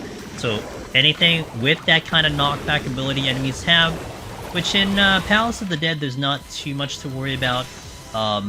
There's a couple you can take advantage of. One floor in particular, which is going to be in 181 with the Scorpions. Now, we just leveled up into 54, one of the biggest upgrades Pictomancer is going to have because it's going to get its last damage upgrade. So if you thought damage was pretty good up until now, it's going to be even better. We also hit a trap here, so we're kind of waiting, kind of AFKing for now, waiting for the trap, the thing to go off here. Another case of a donut room. We're going to respect it first and kind of kill things before we kind of move along. I'm going to go to the next room here first and then pull the monk here. Fight it in the hallway so we can avoid any tragedy there's the exit. I'm gonna check the silver chest and then move on to the next floor. Holding, watching my HP, waiting a second, in case of a trap. Good, let's go to the next room. Bronze chest, which I'll check just in case it's a Potsherd, which we would really love to see right now. We are going to get a guaranteed Potsherd at 50 when we kill Edda, but we currently have none and only 20 potions. There's a really, really low chance to get it from here on these lower floors, but it's still worth checking, because if you do get one, it's like super nice, you know? You just kind of be really happy about that, but you just kind of don't expect it to happen. Okay, multiple rooms here. One suggestion, by the way, if you have capped sights, this type of room where there's like 3 exits or even 4 exits may not be a terrible reason to do a sight just so you can see where you're going. And because the room is so big, I was actually going to use a fortune regardless, but we'll use a fortune here because we could potentially get a lot of kills going through. Trying to pull this Troubadour here. Troubadours are really nice to fight. But again, a lot of these enemies are just dead before they even become a threat. That's why we're not talking too much about them. It's just about kind of getting through, watching kind of the gameplay that we're doing, hugging the walls, fighting in hallways, so on and so forth, just so you can kind of see what we're trying to do with that. Pictomancer is just gonna go really fast. It's just gonna blow stuff up so much. But it's still, you know, you still gotta get through these lower floors, and I would say this is really good for someone who may not have played this job before. I would say that's a really good one to save. Now, we have a good case here for a luring trap. Now, I don't have a steal on. I'm gonna pop a steal just for the demonstration of this. Luring traps, what they do is that they will spawn 3 enemies at random. Of course, it's not like completely random. It's going to be enemies that are appropriate for the floor that you're fighting on. It is one of the ones that tend to make people panic because usually you're doing enemies one at a time. So having 3 on you now can get a little spooky. Now, one thing that Pictomancer is special on is that it does have the ability to sleep. Although a lot of things in this specific floor do not sleep, it's still worthy to note that you have this ability, so depending on what floor you're on, you could utilize the sleep to then manage some of the pulls that come in. So that's what a luring trap looks like, kind of looks like a spade here. Your first reaction to a luring trap, you want to try to condition yourself for this. If you kind of feel intimidated by it, it's a witching. You want to try to go with a witching. Don't use a rage, don't use anything else. Use a witching as a thing. It buys you 30 seconds. Pictomancer has so much damage anyway that you're probably going to delete them so fast, so we're going to hit the luring trap here. Now, ideally, maybe your first move is going to be a swift sleep, and you're going to see what things can sleep. Look, we actually slept a whole bunch here, and now you're dealing with only 1 enemy, you know? So that's one thing that Pictomancer has a nice advantage of, but it's going to definitely be worth noting what can sleep, but we're going to worry about that a little bit later on the higher floors. We'll definitely showcase that on those higher floors of what you can sleep and can't sleep for your knowledge base. On these lower floors, again, these things are just going to melt. So usually if you hit a luring trap, just make sure that you always have your motifs up, get that habit into play, and just blow them up with your full damage. How bad is no ability buff on Pictomancer? Probably the worst debuff that Pictomancer could deal with. Next to like a combination of things. Like if we're talking like a 1-to-1, like he only had 1 enchantment of all the ones listed, that is the worst one to deal with, because no ability on Pictomancer means you cannot cast any of your muses and you don't have any of your bursts. You can't even go to subtract palette at all. So it basically just completely takes away all of your damage. It is nearly it is almost nearly an instant serenity depending on what floor you're on. Very, very bad. We haven't seen it yet. We're going to see it, I'm sure. But we'll certainly highlight that when that shows up.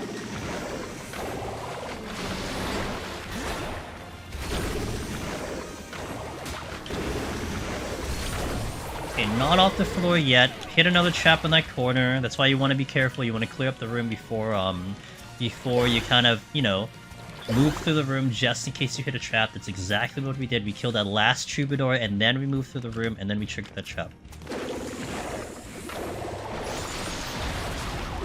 Yeah, it's a hard counter on Pictomancer in terms of the no ability floor. I mean, you could do your stagger kiting, you could do some really good movement with your casting, but generally speaking, again, depending on what you're fighting, what floor you're on, it usually does become kind of an instant Serenity, just because you just can't kill anything too well. I mean, I would start looking at a Serenity maybe at about like 171 plus though, just as a little bit of an indicator of like, when am I using that Serenity? You know, like 171 plus when I probably look into it. Okay, I'm gonna use the sight, although funny, I think I stepped on all the traps already. Oh, didn't step on all the one. That's a landmine, just as a reminder. Okay, let's go to the next floor. Also, we're 18 minutes into this room. We spent 25 minutes into the other one. Actually, it was at 35. No, I saw 35 minutes into the other floor. We're only 18 here, and we're almost off. Our level is 56, which is what I was saying that we might have for the boss, and that's perfectly fine. The boss is 59. We don't have to be equal to this boss, because Pictomancer is so strong.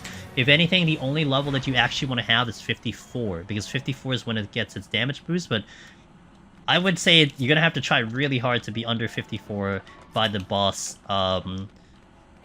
in terms of like when you're killing a lot of things and climbing up. Like, it would be really hard to actually be under 54 more than over 54.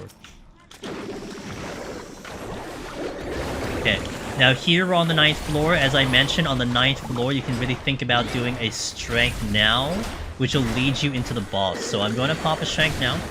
I think my steel will actually survive into the next floor, assuming we get off the floor a little bit quickly here. Monk's gone already. So is that monk. Sorry, the Gormon earlier. I'm gonna... Hold on. Okay. Safety, which is a great on this floor. Gonna burn the hammer before it wears out. Fire in red. Fire in red, because I missed the first one. Okay, still need to do another pull here. I'm probably just gonna do regular GCDs, just because, I want to save my burst for the boss coming up. Hello? Line of sights me.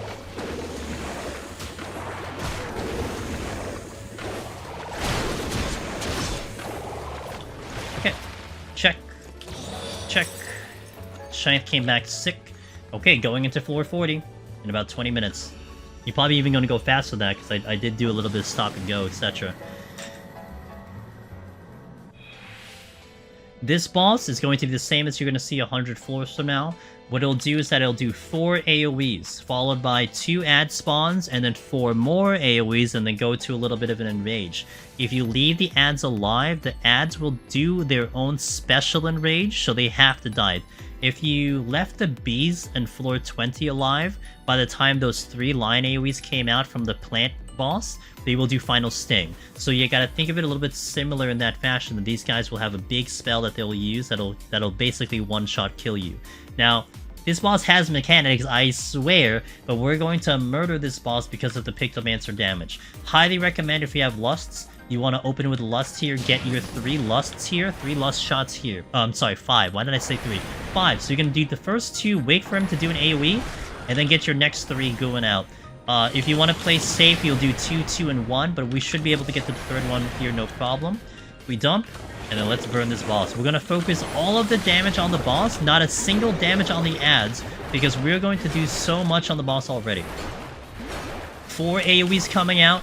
That is the 3rd one. We have 1 more before he actually gets to the ads. As you can see, this boss is basically already dead at 23%. The ads are going to show up right now. They're not going to do too much damage. You can pop a shield if you want to. We have 4 AoEs from the boss before these ads get into an enrage. Basically what happens with the enrage, the boss goes to the middle, does a terror, but more than likely as a Pictomancer, this thing is long dead before you even have to think about it. One recommendation, that's why you have a strength and a possible steal here, so that you can do something like that. So that is 31 to 40 in a very quick succession. Congratulations. 41 to 50. We just got through 31 to 40, no problem, nice and quick, and now we're getting closer and closer to 60. One thing you'll start to see from my runs, especially in this kind of tutorial that we're doing, once I hit 60, we are going to start to keep the kills to a minimum. I don't really need kills anymore, unless you're going for points. You don't really need to get kills. We're also not really going to care too much about Pomanders until maybe about 120-ish, or actually really, we kind of care a little bit by like 91. And let me pull that back a little bit. But in terms of like stocking up on Pictomancer, so you'll start seeing me skipping rooms. You'll start seeing me skipping chest if it's kind of out of the way. So we're gonna start zooming on Pictomancer, and this might be another reason why this job might be appealing to take in, because of how fast it goes through these floors. It just nukes everything so fast. It almost feels like it's not that much effort, but it is a very, very strong job. So let's hop into 41-50 coming up. Here we're going to open with a strength. Even if I have 2 strength, I'm not going to worry about the steel right now, because we'll be kind of a little bit closer to levels that are showing up. One thing to note about 41 plus is that if you're kind of used to the kill counts that you had before, which is probably maybe averaging like 3 to 5, you're gonna uptick that a little bit on this floor, that you'll need just a little bit more. You might need like 4 to 6, maybe even up to 7. So the kill counts are going to be a little bit more. Also, enemy density is going to be a little bit higher here. The enemies in general are not going to be too spooky unless you're dealing with multiple of them. So definitely a good thing to kind of, you know, respect Pictomancer's damage, kill everything in the hallway, and you'll be kind of okay on Pictomancer for the most part. Got my 58, burning my hammer here. Yeah, you'll see, things are just going to just vanish. Especially with strength on.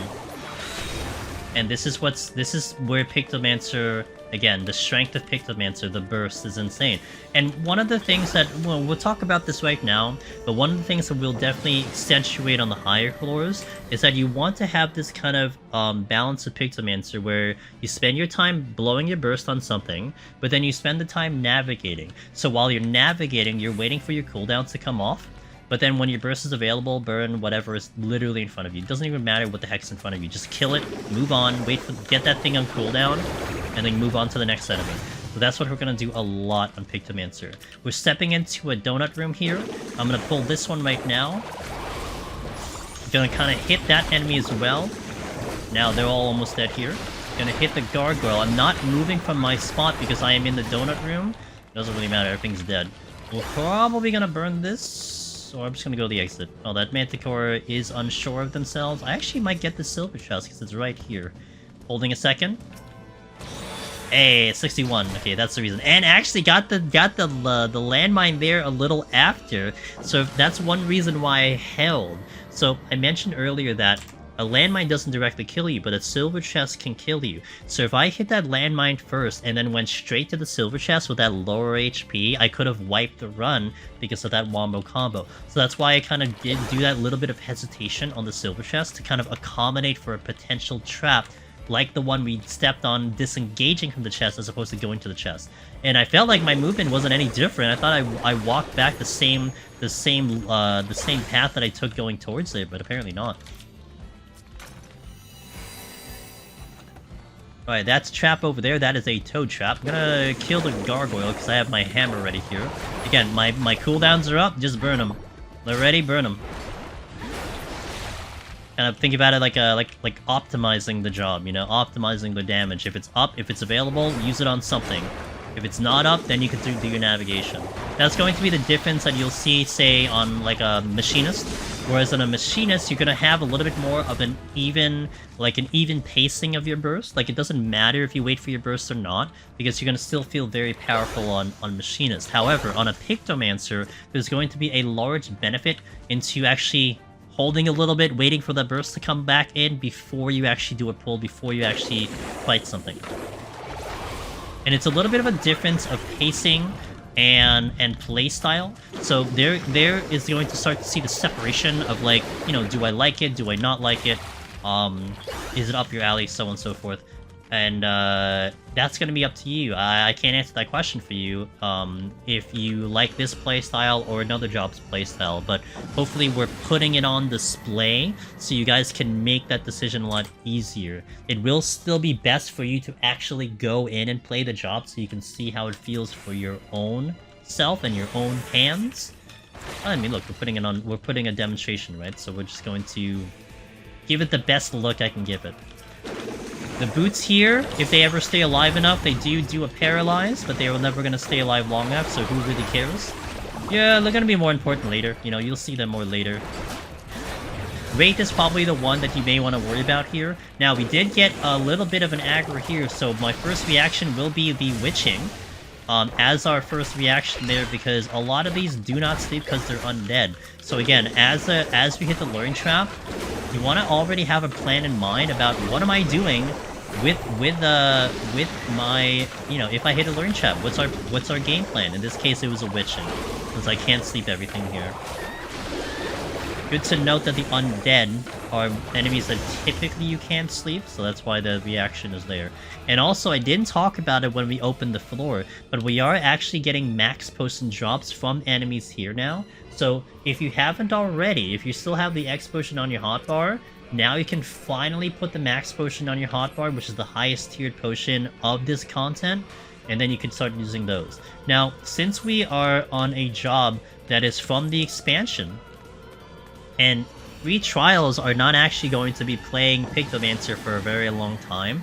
If you're sitting on Super Potion, if you're sitting on Hyper Potion, you can also use that instead of a Max Potion. You get a little bit more, like tiny bit more HP from those potions if you have them.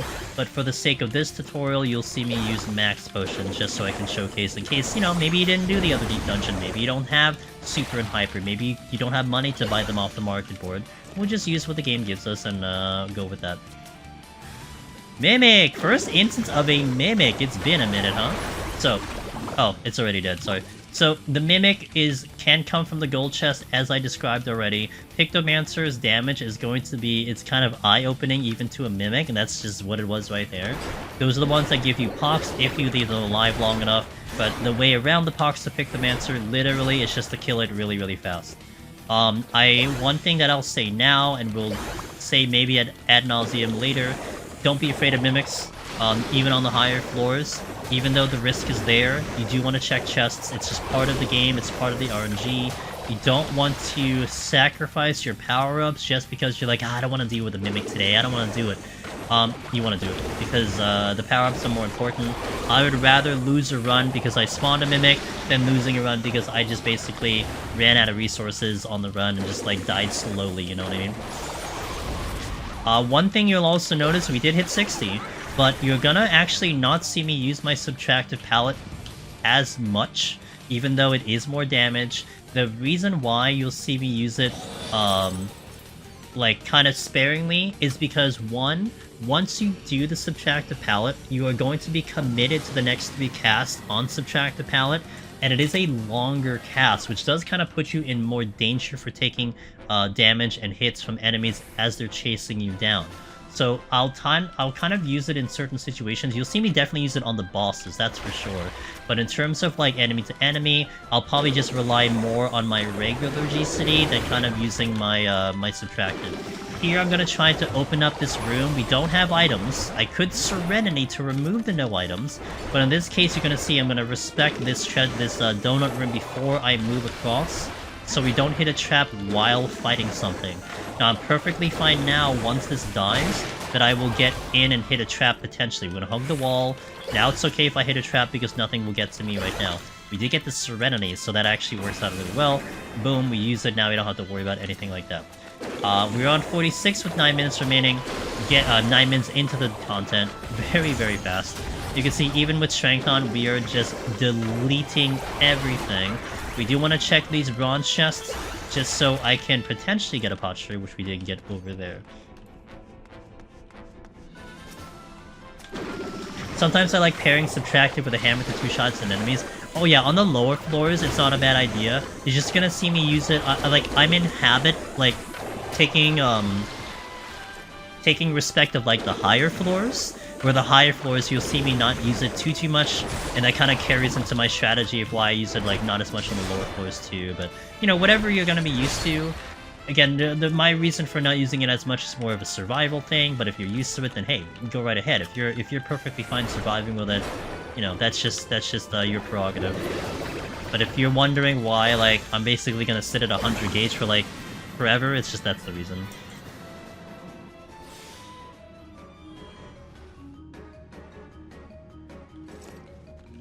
Okay, 47, flying through these floors. Not using any palms. Oh, we use a fortune though.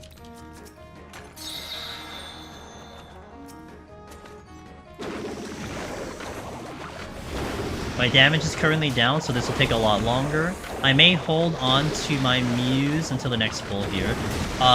Safe rule of thumb in Deep Dungeon, and specifically Palace of the Dead, the bigger they are, the more HP it has. So something to note with the dragons, that they are bigger, so they're probably going to take a little bit longer to die, unless you are Pictomancer, they just die, so that's kind of nice.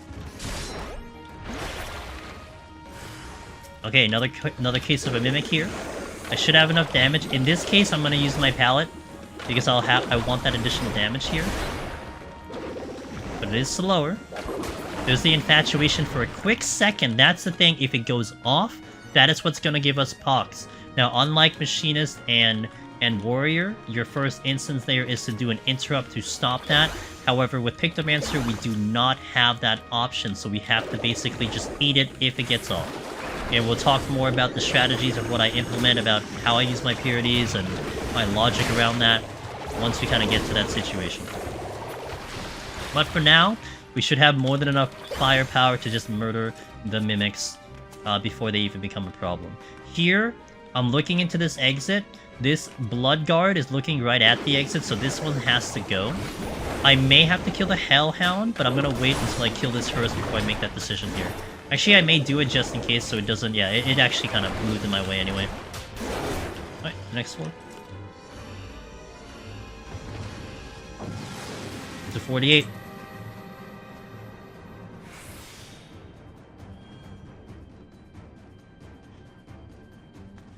Okay, 2 rooms here. Gonna check the chest, see what we got. We got a steel, very good. That should actually carry us into the boss. We have Gravekeepers. Gravekeepers are patrols, and they are sound aggro. Mine is that one, because I kind of messed that one up. But they are indeed sound aggro. As you can see, I'm moving around. This other one doesn't care about me. Won't help his friends. These are going to be one of the harder hitting enemies as you get to the higher floors. Here, you know, I'm not going to really be too threatened by them, especially with steel on. But these are ones that you want to worry about later. You know, some of the most special enemies in terms of their visuals and stuff. The giant coffin hand, so on and so forth. Got a chest here, gonna check it on the run. Serenity, which you kind of talked about already. Gonna pull the Hellhound. This is a sight enemy, only does double attacks, no telegraphs. Doesn't do telegraphs when it's dead either. Going straight to the next floor. I think we're like 12 or 13 minutes into this floor. Again, the speed might be appealing for Pictomancer. And this is me with like just, you know, talking a lot about what we're doing and everything, and we're still going at a very moderate pace. Not really caring too much about, you know, getting to all the chests now because we are cap level. I don't need these kills because we are cap level. It was something I did before, but you've kind of rewarded yourself by making it this far. I didn't check that chest. I hit the chest and I didn't check the chest. Okay. I do want those bronze chests because the bronze chests could be possibly Potsherds, and those are going to be the important regen potions that we want. We only have 20, so we do want to make the effort to get these chests and to see if any of them are. But the drop rate of the Potsherds on this floor, on these first 100, are going to be abysmal. It's going to be not a shocker that you go through 1 to 100 and pick up literally 3, 2 from the guaranteed killing 50 and 100, and then 1 extra one along the way. But once you step into 101 plus, that's where you're really gonna get so much more, and really when the farming starts at 101 plus.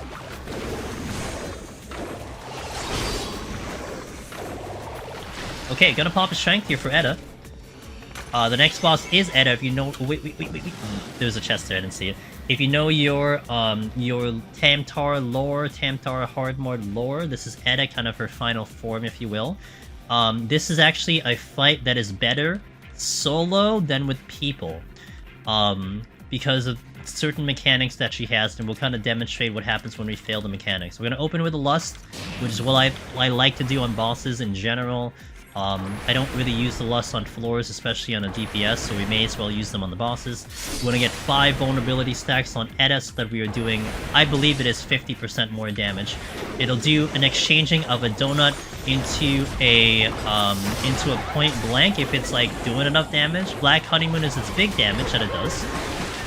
Black Honeymoon will have a multiplied amount of damage if you were to get hit with its in health, which was the giant AoE that you saw earlier.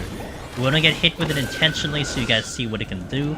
And this is one reason why this boss is more deadlier with people, because sometimes people don't know how to dodge mechanics, and then they will increase the damage of Black Honeymoon, and it causes a massive amount of problems for the rest of the team.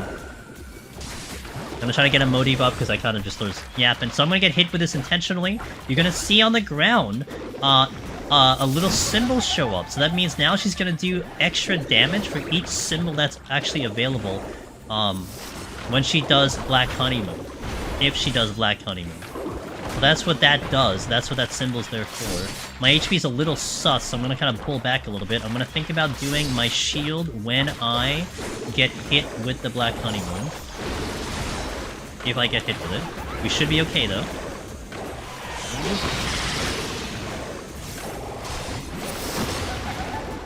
Black Honeymoon will not get off. Oh, there it is. I'm actually going to shield it right now. We blocked it with a shield, no problem. Boom, it is gone. Even though my HP was there. We did not use a sustaining potion on purpose because I'm trying to conserve on it. One thing to note, when you kill the 50 boss, you do get a guaranteed +1/+1 on your armor. That is special for 50 and 100, and every boss after 100. So you're not seeing it on the other bosses, but you're seeing it on Eda. And then lastly, as we leave the floor, we are getting a guaranteed Potsherd, the thing that we use to exchange to get our sustaining potions. You kind of see it very quickly there. I'm going to go outside to try to showcase that immediately as we go here. So I should only have one Potsherd in my disposal, in my inventory, because we put everything out. So there it is.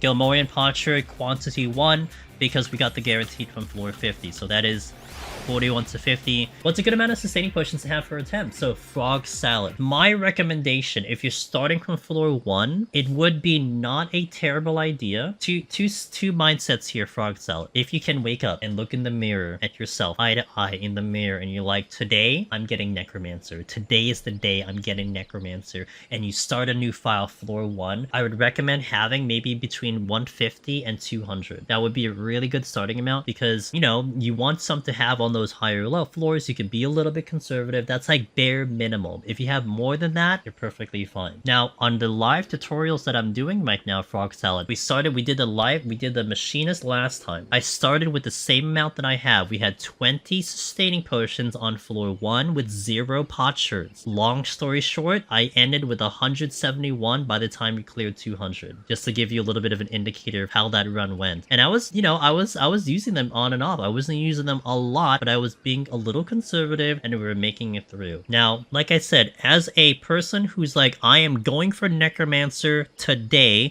we're going to set up that file. You want that 150 to 200 ideally, so you don't have to worry too much about it, provided you're a tiny bit conservative. Now, if you're someone that's progging, like, okay, it's my first time, I just came to this content, I looked at my achievements, you know, I was running through this list over here, I was going through the battle, and it's like, wait, there's a title for clearing Palace of the Dead solo? Oh my god. If it's like your first time, you can start with like nothing. This is basically starting with nothing. And we're kind of showcasing it to you like, okay, you can start with like nothing. And as you climb through the floors, you're gonna get them as you go. You're going to get kind of enough to kind of get you to those higher floors. Let's say that you're like progging to like 120, 130, blah, blah, blah. You get a lot of Potsherds, 101 plus. And by the time you're getting into consistency into those higher floors, your Potsherd stock might be actually really good, and you might have too much. You might have more than enough that you go for, if that makes sense, right? That I would say that's the typical flow of the climb. But even with this low amount that we have, we're kind of showcasing like you could even start low and still clear all the way through. Of course, your game plan is a little conservative, but it's still possible. Hope that makes sense. Does it matter what food you use going into it? Master Plo, great question. One thing I say about free trials is that free trial can't really use food unless you craft, but that is asking a lot. So you can actually go without food on free trial. But what's interesting about this run in particular, Pictomancer is not free trial, and it is on the main game, and you don't get Pictomancer on a free trial probably for like 8 years from now. So that means food is going to be available. You should have access to the market board, and I would recommend having food. You could still clear without food, but I would recommend having food. And one of the things I do recommend is at least having direct hit rate, because if you don't use direct hit rate, you don't have direct hit rate in Palace of the Dead on your normal abilities. So at least having food of something that gives you normal direct hit rate will be a good start. I use Determination because it is one of the better ones as well. I actually used to use spell speed for casters, and I still do, but I do feel like on Pictomancer, spell speed is not as great because it does not affect your motif casting. It doesn't affect the motif casting, so I now just focus more on damage. You will want at least 540 for your food, because that is like the max you'll get in 60 content. Anything higher doesn't matter. Anything lower will get lower. What I usually suggest people, just to keep it really simple, use your raid food. Just use your raid food. Whatever raid food you have, if you're making a ton of it, then just use that, you know, so. Yeah, Panda, anything above 540. One thing to note, if you guys are very familiar with the 14 economy, a lot of times the cheaper foods might be the higher level ones because people are making them, you know? So like if you go into maybe Endwalker food or like Shadowbringer food, it may be more expensive just because there's no stock, you know? Unless people are making them for like a leave quest or something, then it might be cheaper, or maybe it's coming from like a side quest or whatever. So in my opinion, like basically look for anything above 540 and just get the cheaper one. I think I ended up with vegetable soup because I think it's the one that people are making at the moment, and it was totally cheaper than trying to buy melon pie or even like the honey dragon fruit. Hop servers, go for that if you just want to go for the cheaper one. Just keep that in mind. Just the economy kind of affects pricing of the food. Like another thought here that I think is true is if we get into like 7.2, and you get a new food that gets released because of crafting, people might dump their old food into the market board because they need to get rid of it, and they might go really cheap. And that might be a good time to actually pull and like stock up on food for like Palace, because it's like, again, you don't need higher than 540, so you get this one and then you have like so much food to work with.